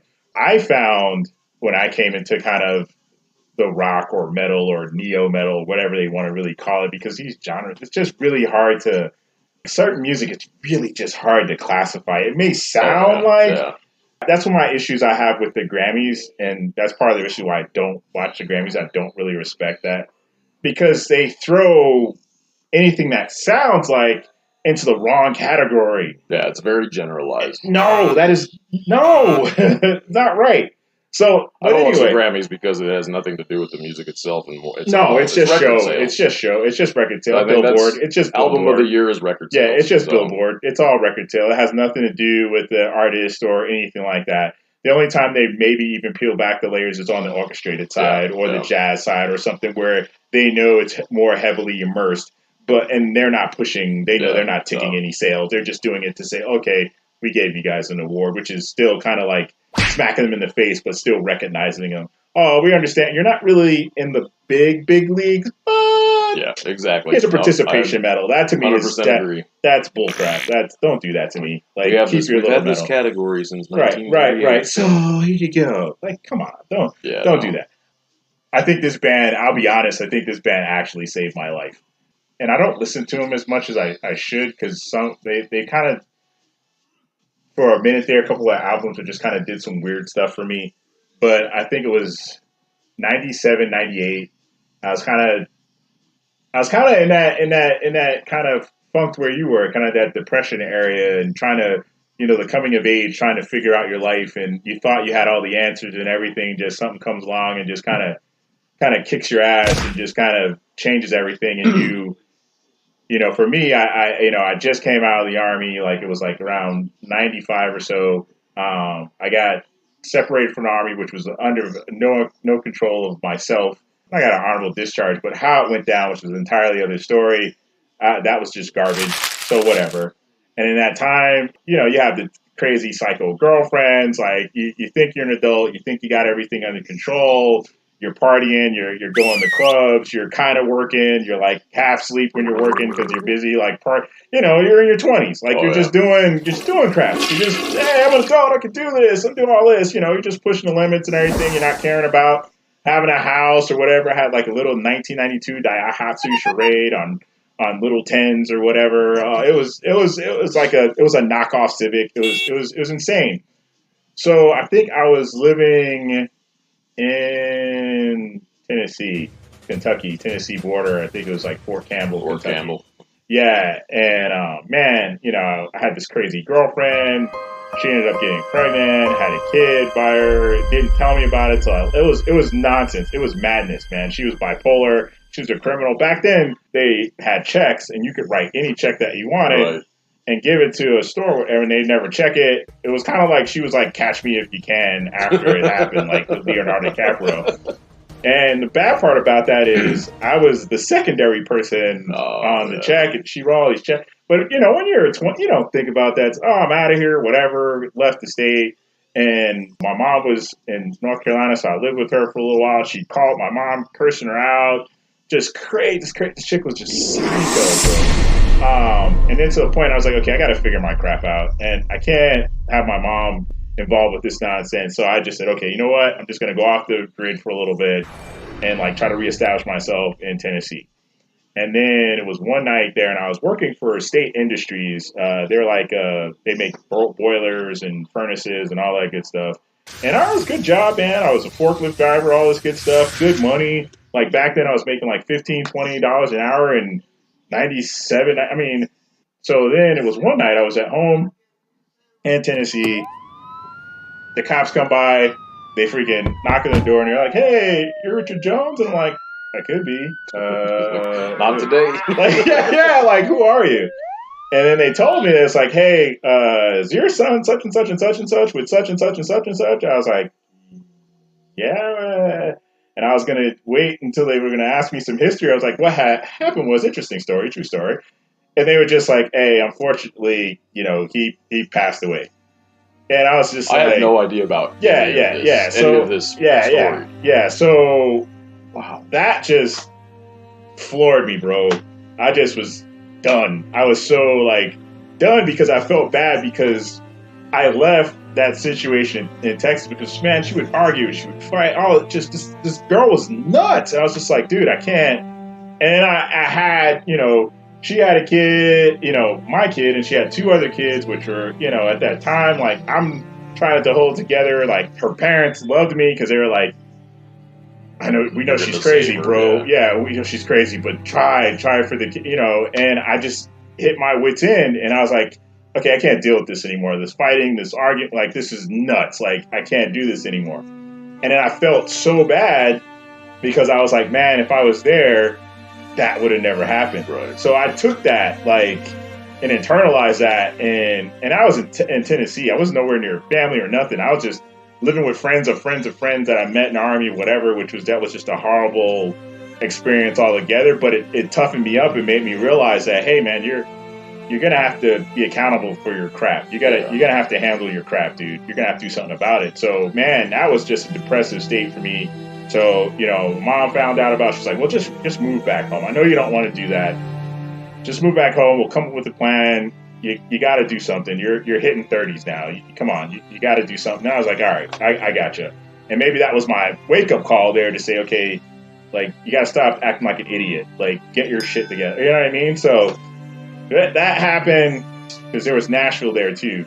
So they had a big club scene and everything like that. Dude, I would go to the club every other night, whatever. And like you said, come in, dragging to work, get to work on time, just no fumes because I didn't sleep. Yeah. I mean, we got a couple hours and then just enough time to drive Very there. familiar with all right. that. And just drink a lot of coffee, read whatever, just to keep myself going through because it was just a mindless job. But yeah, I was getting paid to be mindless. So I was like, dude, I don't need the mind to do this freaking job. But I was burning candles at both ends. And I think part of me wanted to die because I felt so guilty because the fact is, dude, I could have been there and guilt. Yeah, exactly. And I was at my wit's end, and that's when I was going through bankruptcy. I said, okay, you know what? I'm just going to clean my life. At least I can clean this up before I go back home. Just try to button all this madness up. Filed Chapter 7, liquidated everything. It was just a horror show, bro. Yeah. So I'm at my house, you know, I hear like a freaking tow truck come, take the car, and I'm just like, ever hit that one part, it's like, well, this sucks, but at the same time, like, so I bought like this 98 Honda Accord, which was a bucket, but I was like, okay, cool. It's a typical tan one, 4 doors, Accord, whatever. I was like, cool, whatever. I can see it in my head exactly. Yeah, it's whatever. Took that back home, went to North Carolina, and man, I was at my wit's end. I was in my car. I was frustrated and everything like that. And I don't know how it happened, whatever, because usually back then it was like hip hop and, you know, Snoop Dogg and Black Moon and Public Enemy. But I don't know how my radio ended up on one of those. Like, I guess maybe I was driving through, and you know how, you know, back then it was stations, and, you know, we hit certain states and stations would overtake certain states. And I was at the worst moment in my life or whatever, and I heard, like, Got the Life. Oh, yeah. By Korn. And I was like... That's a great jam, dude. I fucking love that song. Dude! I was like, what is this? Because at that point in time, it was expressing, like, everything. Because the dope thing, and we can go into segments about Korn, but they were in the pocket right there. Oh, I agree. They were in that pocket right there. And Got the Life, that chorus is sarcasm. People don't get it. It's sarcasm. Yep. It's like he's saying, like, oh, this is not the life. This is not, oh, but you told me this is, but this is really not what it is. And like the video and I was hooked. I was like, yo, what is this? Like, what is, like, Got the Life, that Follow the Leader album, freaking dope. It's a great album. Issues album, freaking dope. And after that, for me... Issues was the last one I bought. My God, I remember, it's funny you say that, because I remember the first time I heard Korn as well. The first time I heard Korn was coming, I don't remember what year it was. It was probably 97, 98. My dad was working for I think we were doing this for his job. He was working for a messenger service, and it was Christmas Day. And we'd go to his dad's house, or my grandparents' house, and have Christmas breakfast. And then there was some fucking customer in Vail that needed a credit card delivered to him. So we'd go to Vail, and we'd hit up Vail, and we'd hit, like, the Holiday Inn, and they'd have, like, a Christmas buffet. And I don't remember if that's exactly when I heard this, but I know we were coming down from the mountains. We're coming down I-70. And I asked him to turn on KVPI.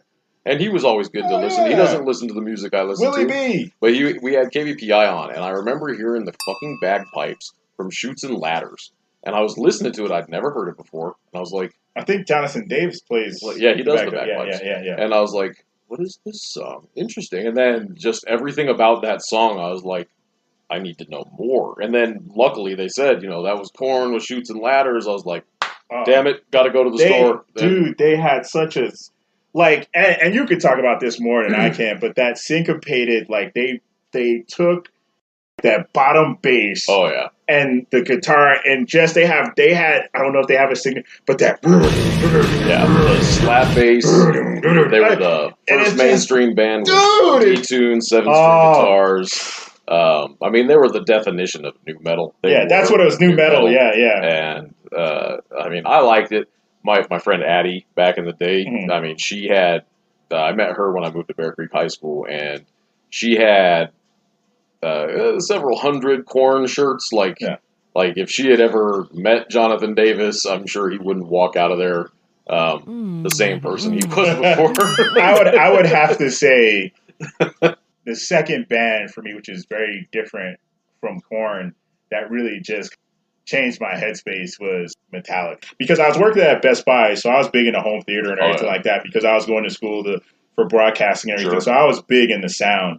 And, you know, I knew about, as you can see here, I got a 7.1 or whatever, you know, Yamaha, whatever. I'm big into sound. Like, sound is everything. And this is, like, ridiculously, this is like... a very nice setup. It's a ridiculous, like, this is about $7,000. Don't tell my wife. But she doesn't listen to this. Yeah. So...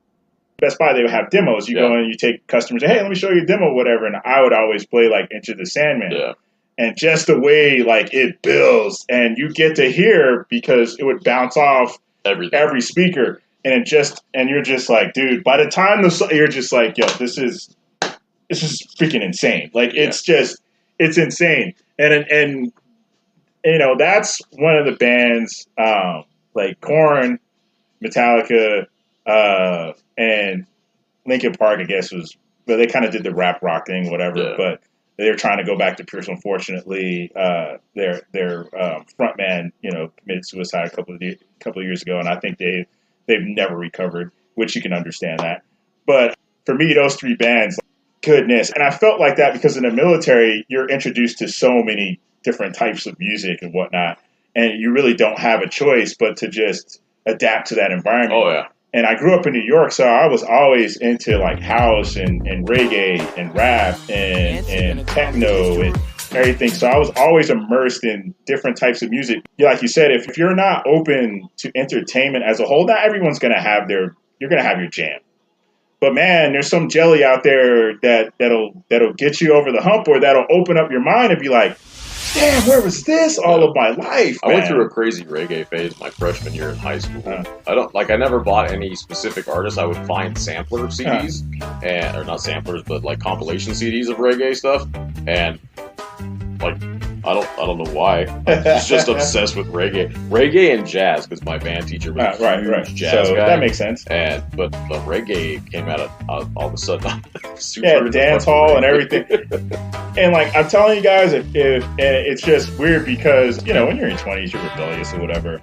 So I had this Honda Accord and everything like that, and it with tinted windows and it had wheels, all this type of stuff, and I'm just blasting Korn. So it's so funny. I'd come to the stoplights or whatever, and I'm in North Carolina, like the sticks. And humanity's all the same. People have this thing with race and color and all. I'm not going to get into all that. It's all the same. It's just a different types of melanin. It's all the same. But the reaction is so funny, bro. I would just blast Korn. My windows are rolled up, but let me crack just a little bit so you can hear like the vocals, so you can realize that, because Korn was very bass heavy. So if you hear the bass, you would think that it's like hip hop. But I roll the windows up and I pull up to a light when I know it's coming to a light, and people would pull up beside me. So they would think, it's a white guy in there. I can see that. Dude, and I just roll down and I just look over, and I'd be mouthing the words to let you know, hey, I'm not acting like I just playing. No, I know. I get that same reaction when I listen to some of the other stuff I listen to. If I bust out any of the old hip hop or any of like the EDM stuff, I listen to the Bass Nectar or whatever. If I get out of my little, first of all, I'm 6'1", 6'2", 340 pounds right now. I look like I sound, probably. I wear all black all the time, like Richie said. I look like a bouncer. And if I roll up and you can hear the music out of my car, and it's not death metal, it's probably something very bass driven, very bass heavy, and it might be rap, might be hip hop, might be NWA from back in the day. And people, and I have a nice little tint, it's not a super dark tint, but people. I'll get out of my car, which is a Volkswagen GTI, so it's a little car. It's badass. And I'll get out of that car, and people will not expect to see my giant fat ass, the white fat ass, get out of this little car, bumping whatever's coming out of it. The death metal, they're not exactly surprised by, but no. I mean, the fact that sometimes it's a rumbling death metal coming out of such a tiny little car. But I think that's kudos to you, because I when I was growing up, I wanted to be a rapper. I mean, I was on college radio stations. I did little albums with friends.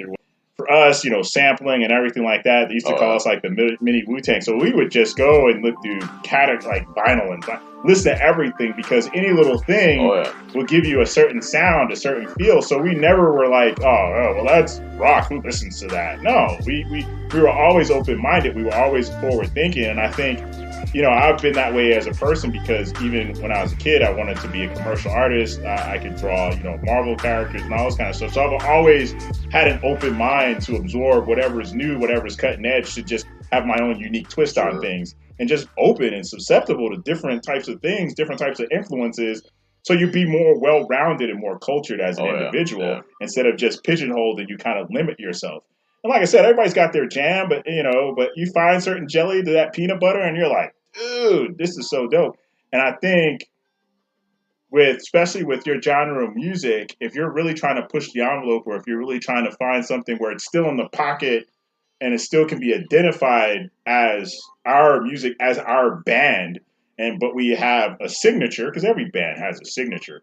But let's dabble here, let's dabble there, and let our listeners know that, hey, we're not so pigeonholed. And I think the evolution of bands, I think and correct me if I'm wrong, I think a lot of bands stand the test of time, because the fact is they evolve just enough, but they stay in their pocket, but they still keep their core listeners, and they pick up that new audience, and they move with the trajectory more so than you have faddish bands or artists or musicians where they hit like that certain trend so hard that they they pigeonhole themselves and they can't get out of it, and Yeah. everyone absorbs that and adds it to their mystique. It's just like a well of water. Everybody goes, grabs that water, Yep. and then that artist or whatever is. It's a little bit of both. Like, there's bands that have been around for a long, long, long, long time. Let's talk about Metallica. Their old Metallica sound, the old true thrash stuff, is not anything like what they do now. No. And it's very clean now. Fans of Metallica now, the people who've known Metallica for a long time like them for that old thrash sound. They probably don't like a lot of what they do now, but they'll still listen to it. And if they come in concert, they'll still go because they'll probably bust out a couple of them. They're gonna play. They're gonna play. And they've been a fan. If you're an old school, I'm not. I don't. Yeah. I like Metallica, but I've seen yeah. them once, and that was back in 2000. Yeah. But like bands like Slayer, their sound hasn't really changed per se. They've done the super thrashy thing for years and years and years and years. They didn't change, so their fan base is pretty consistent.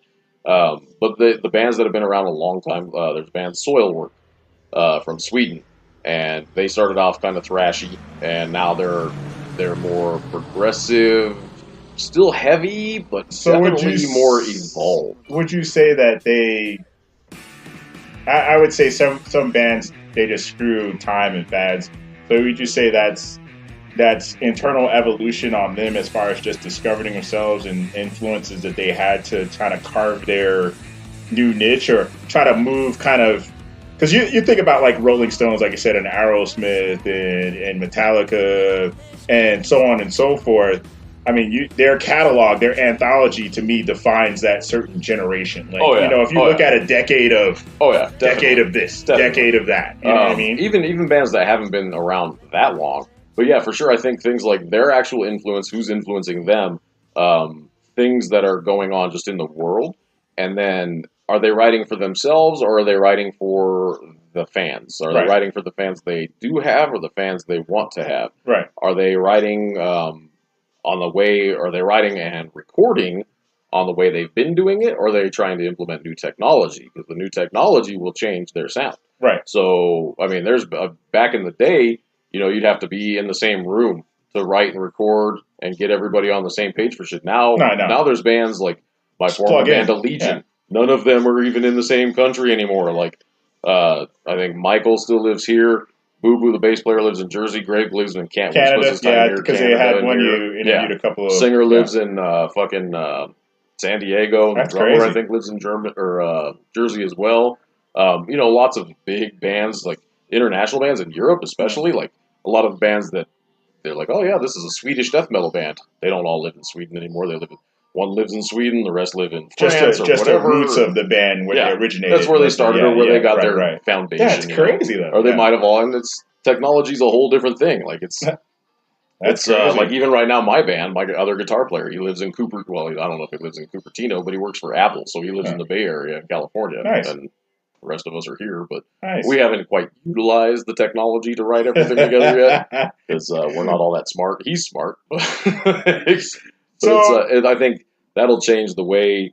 If you listen to our band's first album, I'm not on our first album, but that was professionally recorded, and then we did our own recording, and Derek did the recording and engineering on that. And there's obvious audio differences between the two of them, but stylistically totally different too. Like yeah, not totally, but but that's different. The thing. Every band, you implement a different bass player, you implement a different drum player, you implement especially the front man, the vocal part. It's like a fingerprint. It's going to change how they sound. It's going to change how they perform, and for certain parts, certain bands. I mean, I know you're not big on Limp Bizkit, but I actually like Limp Bizkit. Oh, okay, so.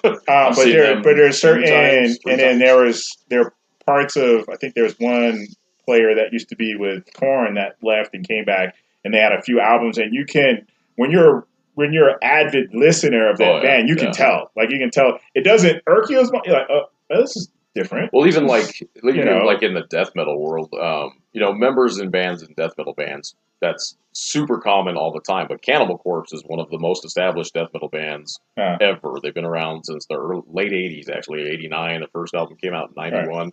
And they've had several guitar member changes throughout the years. And singer change in 95. And a singer change to any band that's been around for a long time is always a big deal. And in death metal, even if it's all just the growly, screamy stuff, but it's still different. If you're an immersed fan, you can tell the difference. So a few years ago, one of their guitar players who's been around for a long time, he got busted in Florida, had some sort of crazy, I'm sure, meth-related meltdown, set his house on fire, or whatever. So he's out for now. And Eric Rutan from the band Hate Eternal, who's been in a couple other bands, he's badass as well. They officially brought him on and released their first single for their new album. And I think he might have written the new single.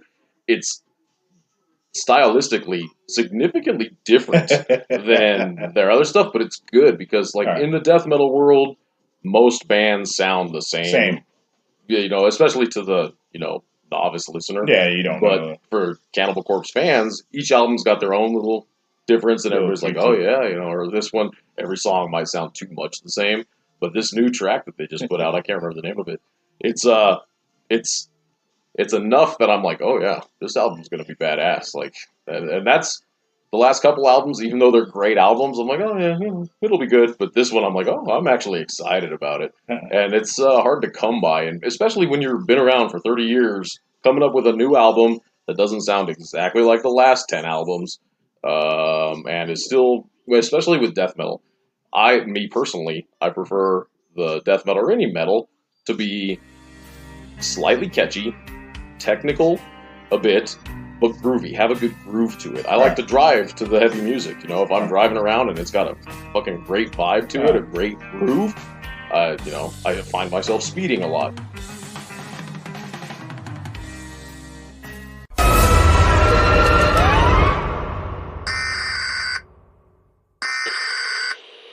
This is the emergency broadcast system. This is not a test. Repeat, this is not a test. Citizens are advised to take the following steps. Stay alert to news media events or local emergency alert notifications. Avoid contact with the infected. If evacuation isn't possible, move indoors and initiate in-place sheltering. Use a gas mask, or if none are available, cover your mouth and nose with a clean cloth that has been soaked with a solution of 1 cup water and 1 tablespoon of baking soda. Also, cover bare skin and make sure that cuts and abrasions are covered. If exposed, remove clothes and seal in a plastic bag. Immediately wash off using copious amounts of warm, soapy water or a diluted 10-to-1 bleach solution. Since biological agents are being used to combat the outbreak, be sure to shut the windows and air intake vents to your shelter. If possible, stay upwind from the source of biological agents. Seek medical attention as quickly as possible after coming into contact with the infected or a biological agent. If evacuated, do not return home until local authorities say it is safe. Upon arriving home, open up all the windows and doors to provide natural ventilation. Do not attempt to try mechanical ventilation, such as electric fans, as an explosive threat may be present. Find out from local authorities how to clean up your land and property. Discard food and water supplies that were impacted by the hazardous material contamination. This is the emergency broadcast system.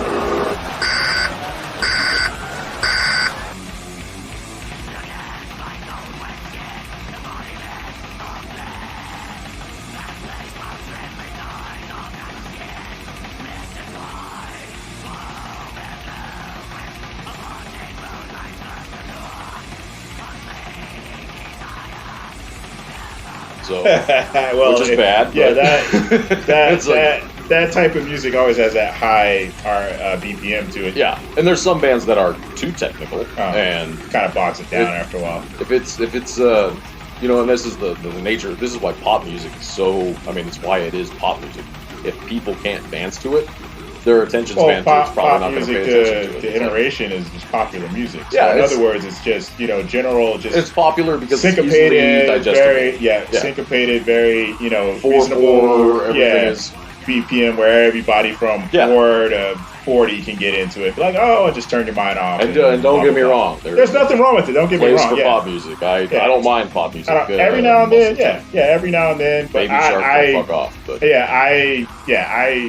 I can't think of the last time I listened to the radio. I'm not. I don't do that. To me, between thank goodness for streaming on the film and shows and episodic side of things. Yeah.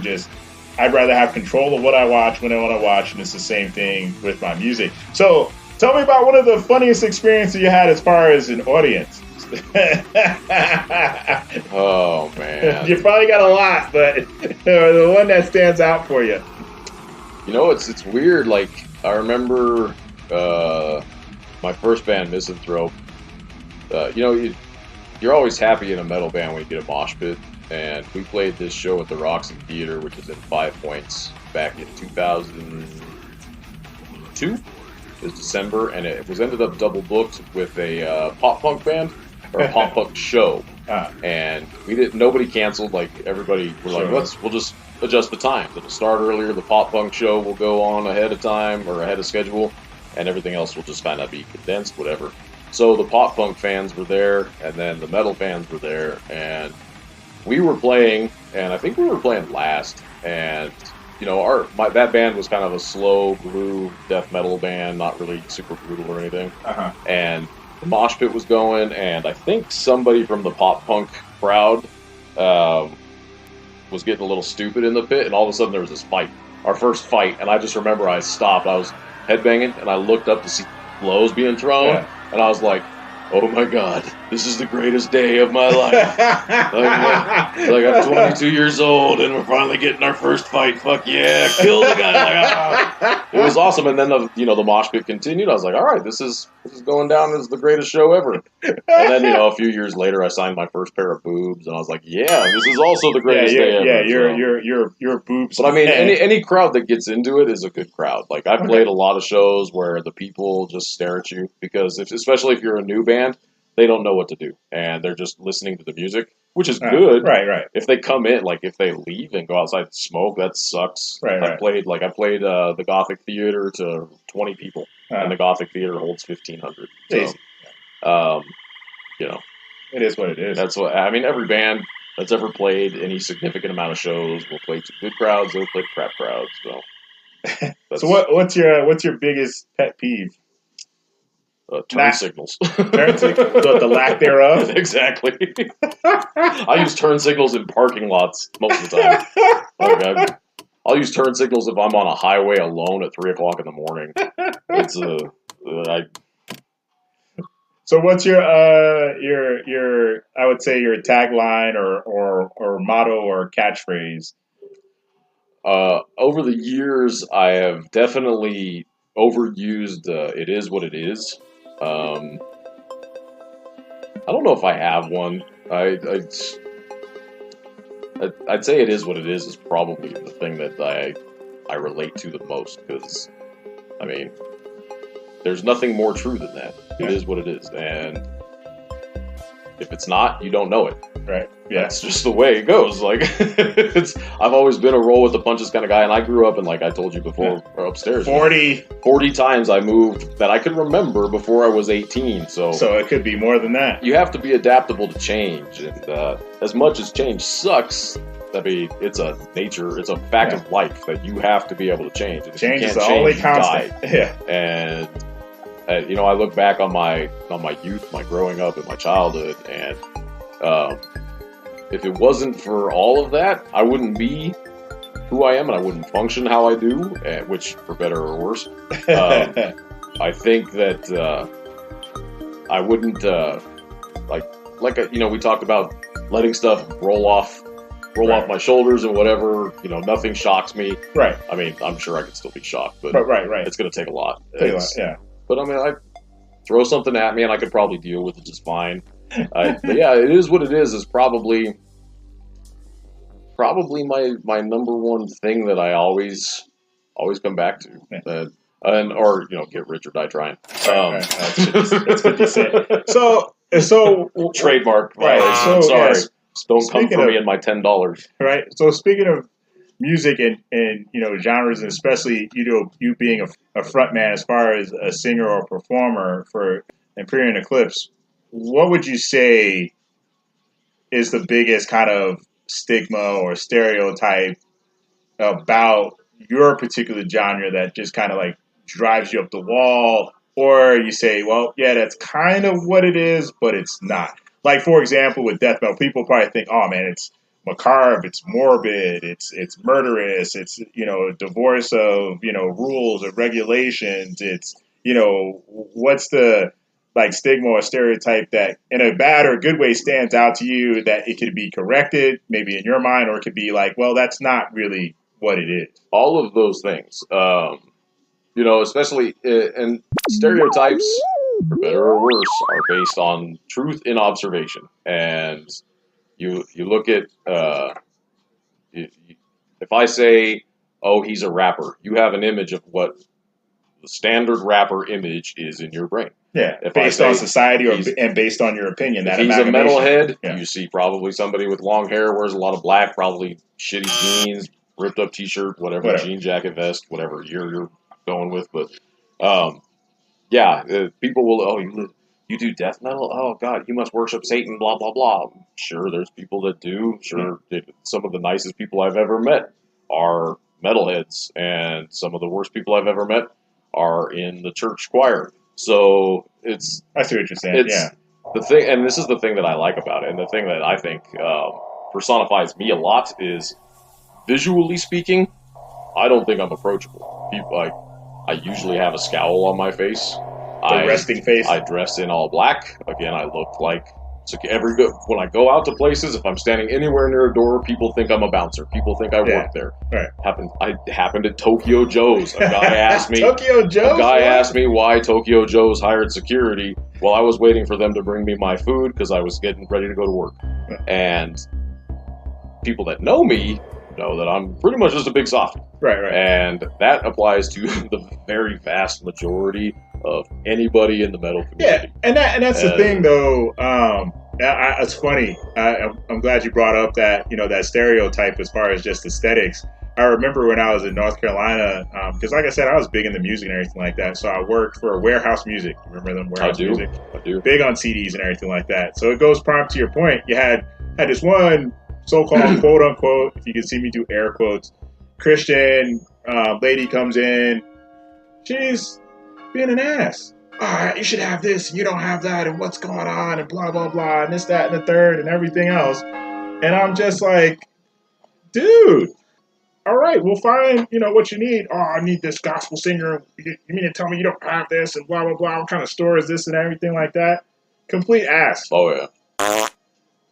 Then a couple of days later, this, as you can tell, she was in her 20s or whatever. She had, the makeup on. She was full goth gear and everything, purple hair, whatever. Back then, they had the big, thick, tall patent leather boots platform boots with the buckles, and then the they safety still have pin. Those. With the safety pins through it, ripped jeans, everything. She had herself put together, but you could tell like she wasn't the fad. Like she was in it. Like what I mean. This was her life. Sweetest voice, everything.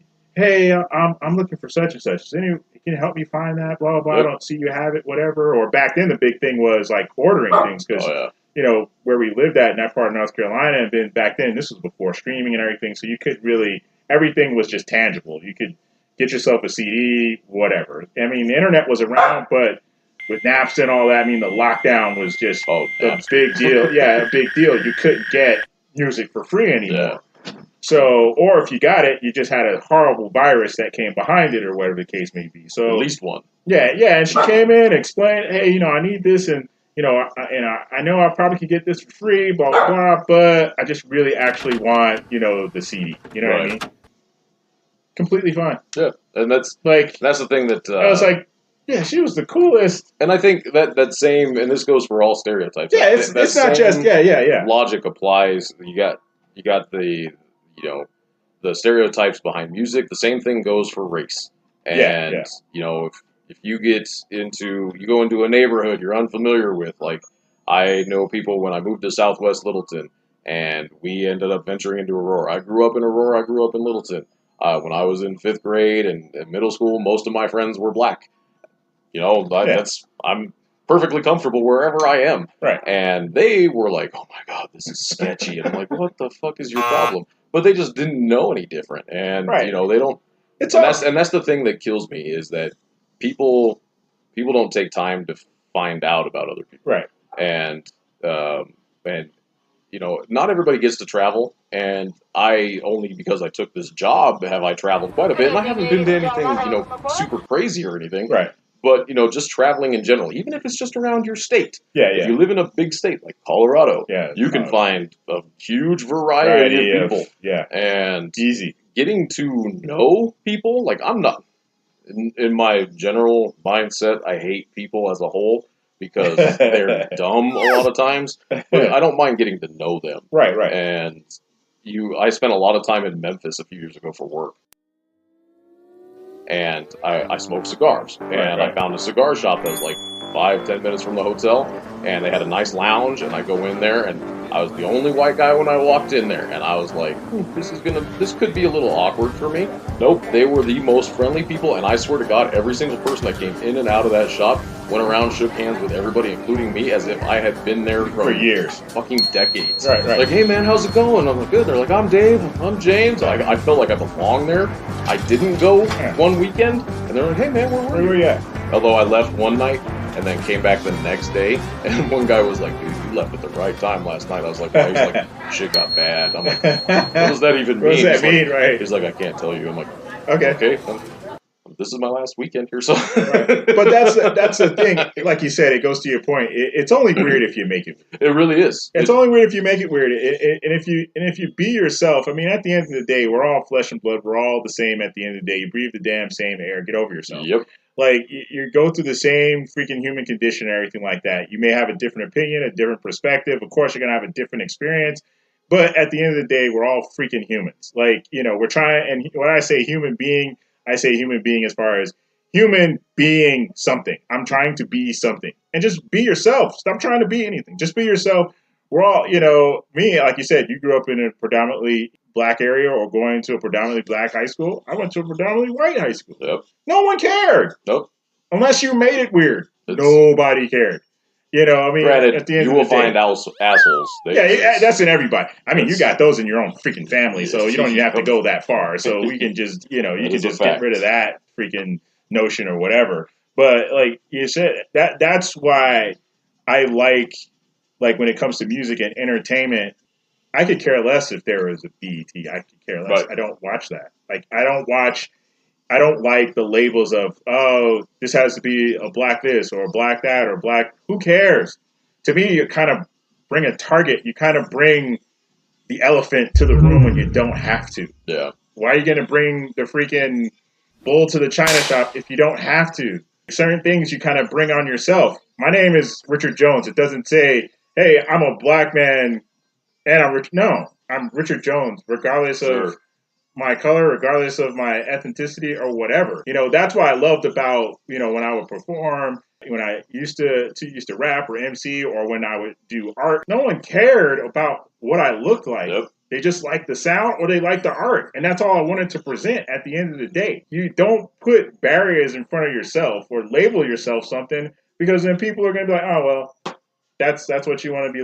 That's fine. Yeah. Don't get me wrong. It's okay to celebrate your history. And like, for example, I like this YouTube excerpt from Morgan Freeman. He was being interviewed on 60 Minutes a couple of years ago. Just stop talking about it. Yeah. He was just like, dude, the guy was like, hey, so what do you think? Do you like Black history or whatever? He said, first of all, it's the shortest month of the year. So that's a slap in the face. Yep. And I'm just paraphrasing. And he's like, history is history. So you're going to be confined to 1 month and you're just going to say, he said, hey, he's like, you're Jewish, right? He's like, yeah, I'm Jewish, whatever. Again, I'm paraphrasing. He says, would you like a Jewish monthly? No, I wouldn't. So he says, why do you think I want one? Yep. These gratuitous things you don't need to do. Yeah. Just why? You put stigmas there where it doesn't have to be. And then you wonder why people don't patronize your product or come to your store. Not because of the fact of the race. It's because the fact is you put it in our face like we can't come in. You create this social barrier when it doesn't have to be. Right. And as a white guy, anything I say about it can be construed badly. Yeah, it's super sensitive. Like, everyone's super sensitive. I get to me, a lot of it comes off as patronizing. Right. It's especially these days with everything that's gone down. Super sensitive. It could be all bad. Like, there's a restaurant here in Colorado. It's off of Havana and Dartmouth, and it's the first black-owned seafood restaurant in Denver ever. and it's called TK's Seafood something. I'll have to look it up. But somebody did a TikTok video in there, and they said Denver's first black-owned seafood restaurant, which, first of all, was shocking to me that it was the first black-owned seafood restaurant like that. Never would have picked it. Yeah, you're like, oh, okay. And my friend Noelle, she sent it to me. She's like, and it looks fucking phenomenal. It's like lobster and crab and all this other stuff. And she's like, we need to try this. But she probably found it because of the black-owned stuff. Right. She's trying to, identify her, her subconscious bias and all this other stuff, which is fine. But I looked at the food and I was like, fuck yeah, we need to try this. Yeah. And I didn't care that it's black-owned. It is a black-owned. That's cool. Right. Don't get me wrong. That's the thing. I think, socially and media-wise, whatever, if you don't identify that to say, oh, you got a problem with it. No, it's not. You can just send me a picture of the food, and I'll be like, yes, we need to try that. Food is food. For example, this house. This house is probably made by all types of different races of people. The cars that we drive. Oh, yeah. There's different types of races of people. You don't see the Kia Optima saying, "Oh, this is a black and Asian and blah blah blah made car." Blah. Steering wheels were done by El Salvadorians. Right? No, come on. It's not saying that people shouldn't get the credit or racial. You create this uncomfortableness where there doesn't have to be. We're not saying play it like the 50s where you just sweep things under the rug, but we're 2021. We get it. You don't have to put that stamp to say, yeah, this, that, and the other, but you ostracize yourself from society when you do that. And I think about that with networks. Oh, it's the Spanish network. This is an Asian network. And this, that, and the other. And people, here's the thing. Hello? If someone is watching your program and they see a predominant race on the program or program showrunner, whatever the case may be, I think they're intelligent enough to get, oh, this is that type of channel or that type of station. They get it. It's just like listening to music. If you listening to your type of music, after a while, it's like, oh, that's death metal. Got it. Yep. Or you listen to mine, oh, that's EDM. I got it. You know what I mean? It's like you don't have to, It's something that's been there for years, and now I think it's exacerbated. Well, you have people that are confused. You have people that are frustrated. You have people that feel like they're left out. They're ostracized. Oh, for sure. Like, it creates all these stupid social abnormalities that don't need to be there. Can we just freaking be human beings? Yep. If you like the damn restaurant, I don't care if you're black, green, orange, yellow, purple, whatever. I don't even care if you're a damn alien. I don't care. Yeah, and I tell people about this restaurant, and I leave out the first black-owned thing. But since we're talking about it, right, I get what you're saying. Well, you're just going along with the point. But yeah, if you're into seafood, right, it's bomb. Well, just eat there though, because we got it to go, and to go seafood's never as good. Right. All right. So if you guys don't know, he is a phenomenal voiceover talent, narrator, and things like that. Oh, thank you. Of course, he's done fill-ins for our segment as well, a few commercial stingers and whatnot. So the question I have for you: what would be your dream voiceover gig?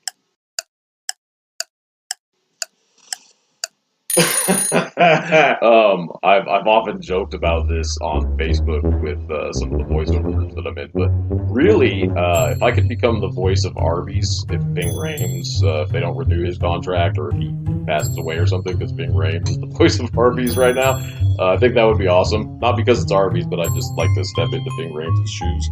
Bing Rames is a ninja. So. I did not know that. Oh yeah, Bing Rames has the meats, man. What? How did you find that out? I just recognize his voice. I recognize voices. Like, it's so close. Like, it feels like he's so close to the mic. I've always identifying voices is like it's always been my thing forever and ever and ever since I was a kid. And like if I hear commercials, I'm listening to the voice. Not necessarily. I should listen to how they perform the voiceover for my own edification, but usually I'm like, can I identify that voice? Like the voice of Home Depot, his name is Josh. Oh shit, he's an actor. I can't remember his name. He's been in movies and stuff. I only recently found out who he was because one of my voice actor friends did his own practice commercial for Home Depot that was really good. Put it on Instagram, and that guy was like, "Dude, are you trying to take my job?" Because it was so good, and I thought that was amazing. I was like, "Dude, I had no idea he was the actual voice. I could never figure it out." And you can Google these things and find out sometimes. But yeah, Bing Rames, I was like, the first time I heard one of those, the Arby's commercials with him, I found it was a headline of an article that had to do with, it was either Pepsi or Coke, whatever soft drink they serve, and it was an apology commercial for not mentioning that soda. And I was like, what the fuck are they talking about? And it said, in the voiceover, they talked about this soda. And I was like, so I found the commercial. I was like, is that Ving Rhames? I was like, all right. And then they got, I can't remember his name now, the guy who voices Archer on the show Archer. Oh, yeah. He also does tag team, and like, because the Arby's tagline is Arby's, we have the meats. Right. And then he's like, for sandwiches. Oh, yeah. I was like, that's awesome. And he does the on-camera stuff, too. So, like, yeah. if it's the TV commercial, he's, like, assembling the sandwiches, wearing a chef's coat and all that. But maybe they don't like Ving Rhames on camera, which he's a handsome man. So I joke about that. I mean, that would be awesome. But I don't know if I have a dream job. Like, I'd love to do promos and movie trailer stuff. Yeah, I love movie trailers. But that's just really hard to get into. Yeah, so I'm trying to get into a couple. There's a class this coming week, that I registered for. I need to see if I actually got into the registration, but I forgot to look. Yeah, that's really, I just need to do the work and get myself out there, because I've been lazy about it. So this is an either-or game. So, for example, cats or dogs. So just a knee-jerk reaction. Okay, just a knee-jerk reaction of whatever comes to mind. So first one is red pill or blue pill? I can't remember which one was the Matrix and which one was not the Matrix. I think the red pill was to get unplugged? Yeah, I think so. I could be wrong. Oh, man. I don't know. There's some benefits about being able to download Kung Fu and shit. Like, I know Kung Fu. Show me. At the same time, ignorance is bliss, right? Yeah. So, I don't know. I've always been on the fence about that. I think this same logic applies to, the Matrix is based very heavily on biblical ideology. Yeah, they had a little tinge of that. I think it was a huge tinge. Even the Rocky Mountain News newspaper, if you remember the Rocky Mountain News, had a big, long article about its tie-ins to the Bible, and it was really, really good, actually. I'd say blue pill. Oh, interesting. I was like, for me, because like I consider myself spiritually agnostic, maybe. Like, gotcha. I believe that I don't necessarily believe, but I'm open to the idea of something out there, right? But I don't know what it is. I don't, and if I'm wrong, I'm wrong. But gotcha. So, Star Wars or Star Trek? Star Wars. Nice. Twinkies or Ding Dongs? It's been a long time since I've had either of them. I'm gonna go Ding Dong just because I like chocolate. Bill and Ted or Beavis and Butthead? Oh, shit. That's tough. I gotta go Beavis and Butthead, honestly. I did just watch the new Bill and Ted, and it was just about as bad as I expected from them. Well, there's not much you can get out of that. No. I mean, it wasn't awful. But yeah. Sleep all day or sleep all night? All day, probably. I love being on graveyard shift. Coffee or Red Bull? Neither. Monster low carb. Nice. Absolutely zero. That's the one, actually. But take risks or play it safe? Take risks. Indiana Jones or Lara Croft? Is a boob issue coming? That's exactly right.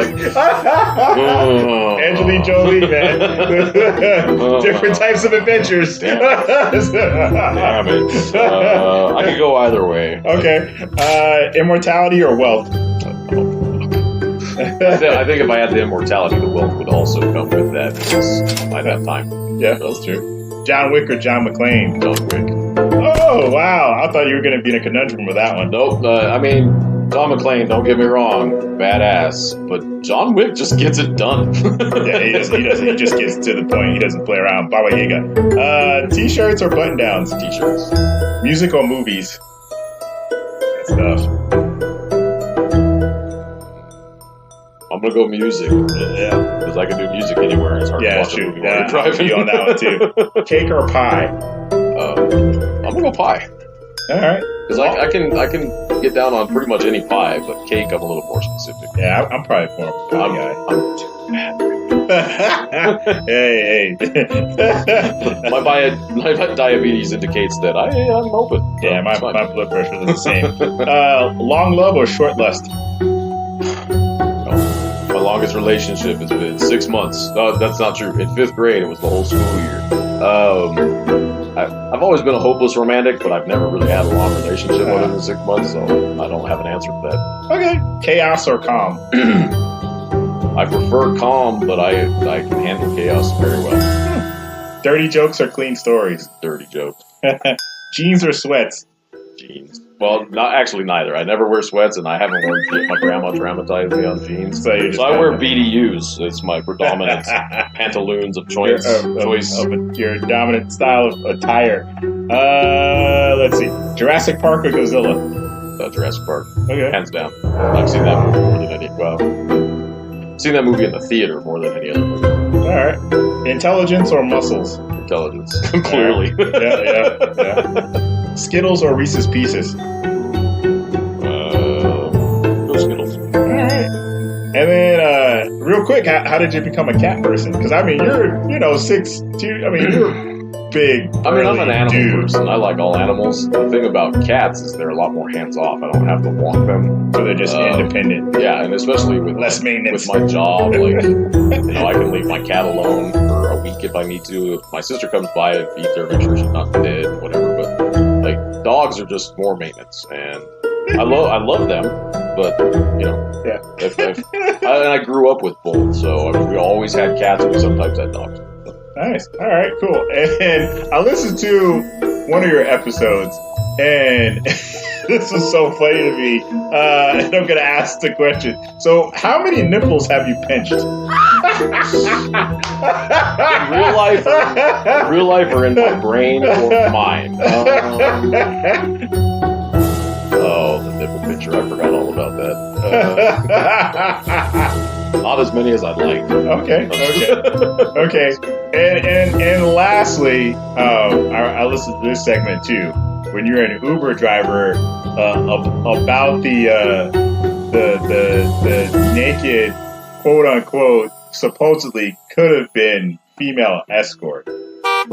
Was that the very wildest high likelihood? Was that the wildest adventure you had? Because I used to be an Uber and Lyft driver, and I've never had anything like that happen. That was definitely the most naked. Definitely uncomfortable, comfortable, kind of. Like you said, it kind of, that's the one where you said the shock value. Yeah. No shock advised. I had to take that in stride. You don't see that every day. But I mean, I had there was one trip I had where I picked up this group of 4 from downtown, and we were going up to Thornton, north side of Thornton, like 120th or something. And it was a girl, her boyfriend, her boyfriend's brother, and then in the front seat was like their friend, and it was his Uber account, so he sat up front. And the girl was in the back passenger seat, and her boyfriend was in the middle, and the boyfriend's brother was right behind me. And they're all talking. This was right around last call. Okay. And so they're drunk. So this is like which was most of my business 2 anyway. p.m., 2:30ish a.m. Yeah. Yeah. So they're hammered and whatever, we're going. And they're talking to each other, having a grand old time. And the boyfriend is showing his brother pictures of a girl that he, quote unquote, used to be friends with, but it was boob pictures of this girl. And she's like, why do you have pictures of this chick who you're just friends with or boobs in your phone? And he's like, well, we were just friends. She's like, were you guys fucking? Were you guys? And she was losing her shit, right? And he's like, no. She's like, well, who else just has friends of their boobs or pictures of their friends' boobs in his phone? So she's losing her mind, right? And he's like, why are you freaking out? And she's like, you don't even have pictures of my boobs in your phone. Right. And so he's like, I don't understand why you're getting mad. So she's like, sir. So she taps me on the shoulder, and we're at a stoplight. And I turned, and I was like, yeah. And she's like, do you like my boobs? And I was like, okay. Those are nice. Right. Thank you for that. I just said, thank you. Keep it professional. Turn around, start driving. And they continue this fight.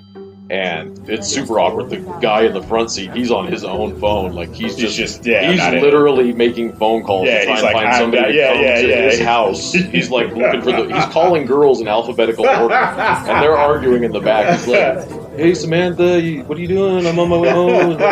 And I was like, "This is so weird." So awkward. we pull into their apartment complex, and there's a stop sign. And you turn left or right. It's right in front of the clubhouse. As soon as we hit that stop sign, she is so mad. She bolts out the door and just takes off running. And I was like, do we want to wait here? Or what's going on? And the guy's like, "No, I think we just broke up, man. I think we're just good to go around the corner, take a left here, and whatever." So went down around the complex and dropped them off. I was like, "Okie dokie." See, here's the thing that people don't understand, because I've done Uber for at least anywhere in that 4 or 5 year span. No matter what happens, like you have to understand, as much as you may want to say something, as much as you're in your own little world, because you're in your own automobile and those 5 stars in their comments are life for you. Even if they're wrong, even if they're doing something that's just way off the reservation, you have to remain professional as much as it kills you. Uber and Lyft will just turn you off. Yep. For any little thing. So I've had people bring their pets and like fur in the back of my car that I had to take an hour to clean up, getting Gabe paid for it. I had people leave their trash from when they got off the DIA because they're just tired and they just leave trash stuffed under my seat. And then another person gets in and that kills my star rating because they're like, "Hey, do you know you got charge under here?" And I'm like, so I've learned, if you're out there, and I respect and I love you guys that are doing Uber and Lyft, if it's your main hustle or your side hustle or whatever, man, sometimes you got to bite the bullet, and it's like calling 911. If you got an issue, as soon as they get out of your vehicle, be the first one to raise the flag, or you're going to be the villain. So anyway, we're going to wrap this up. James, appreciate you coming by and hanging out with us for a Sunday Fun Day. Of course, Sunny will be back next week, the Pink Ninja. I hope she's resting up and feeling better. She's a little bit under the weather. Otherwise, so most likely, hopefully, maybe James will have this for all you guys that follow him on his Death Metal Disco podcast, because I enjoy rambling as much as he does. So we've been rambling for about almost 2.5 hours, which has been awesome on a Sunday. There's not much else to do. But we'll definitely have him back, whatever, because I definitely want to, if you'd like to have him come back, we definitely talk more about entertainment. I think we could talk. We have talked movies for hours. Yeah, dude, I love doing that. I think I might even create another podcast just to talk about that stuff, because it's awesome. Just create a subsection. Yeah, just a subsection. Yeah, we'll do that. That was my plan too for mine. It was like, if I have specific, if today I'm going to talk about death metal, I have like an episode title of just like whatever. But hey, if you're in, I'm down to do that, or I'll stop by your house or whatever. We can chop it up about that. So, hey, where can they find your band at? Empyrean Eclipse. It's EMPYREAN space Eclipse. I can't remember what the hell our Instagram and Twitter and all that crap is, but if you just Google it, you should be able to find it. If you're looking for audio, it's empyreaneclipse.bandcamp.com. And they're on Spotify as well. We're on Spotify, iTunes, all that good shit. Yeah, they got some kick-ass, because I was listening to a couple of tracks that you had. It's with the circle or whatever. It's like a white background or so in a circle. There's one song up there. Looks like an eclipse. Yeah, and it's got like a long kind of intro to it, and then like the vocals start. That song is sick. I can't remember the name of it. That song is sick. Feast of Plagues. That might be the first one off our last. That song is sick. I was like, yo, this is great. We got merchandise up there. We got a store on Teespring. If you find us on Facebook, you'll get links to the Bandcamp site, which has our music for purchase and some shirts and stuff. Like, I can ship them.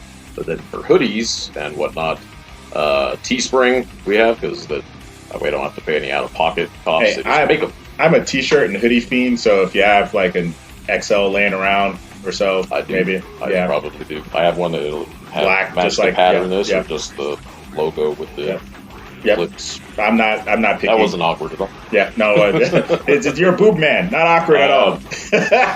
Boobs for life. So on the voiceover side of the house, how can they get in contact with you if they are thinking about employing you for some voice talent? My website is www.cummingsvo.com, CUMMINGSVO.com. That's the best way to hit me up, easiest way. Twitter is at Voice of Big James. I should just know these things, but I don't.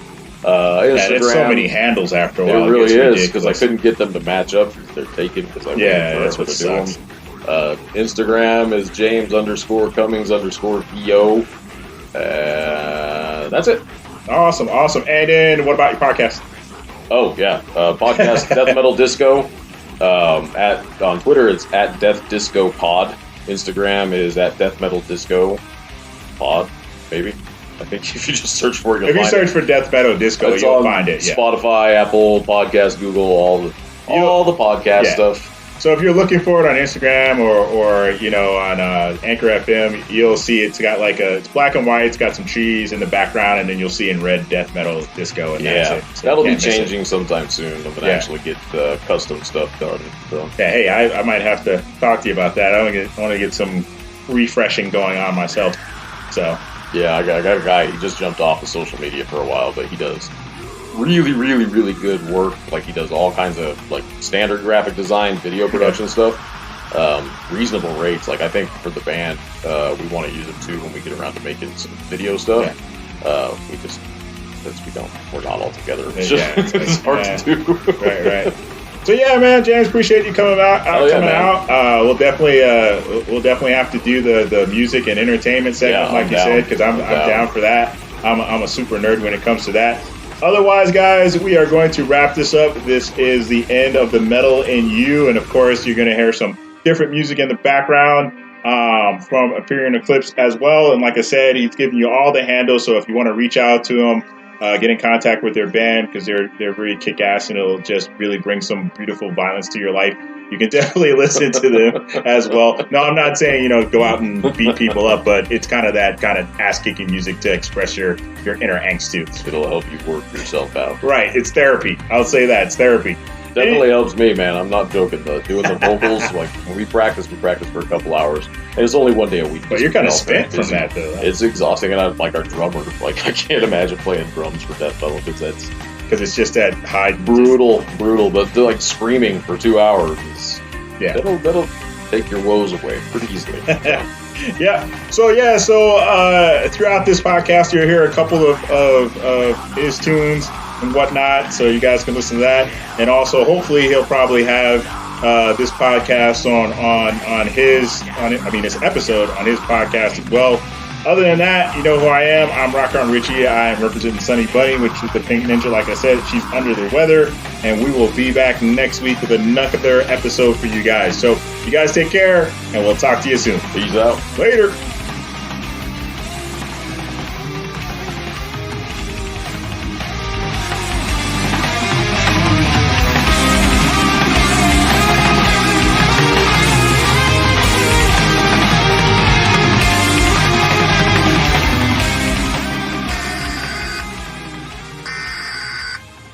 This is the emergency broadcast system.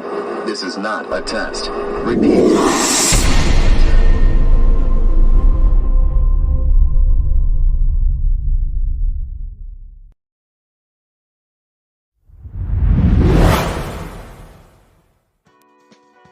The Power in You podcast is hosted by Rock On Ritchie and Sunny Bunny. The CGI digital art is produced by Anthony at True Designs Vinyl on Instagram. The voiceover narration is done by James Cummings at James_Cummings_VO on Instagram. The Power in You podcast is executively produced by Day One Productions. Please contact us at tpowerinU@gmail.com for any business inquiries.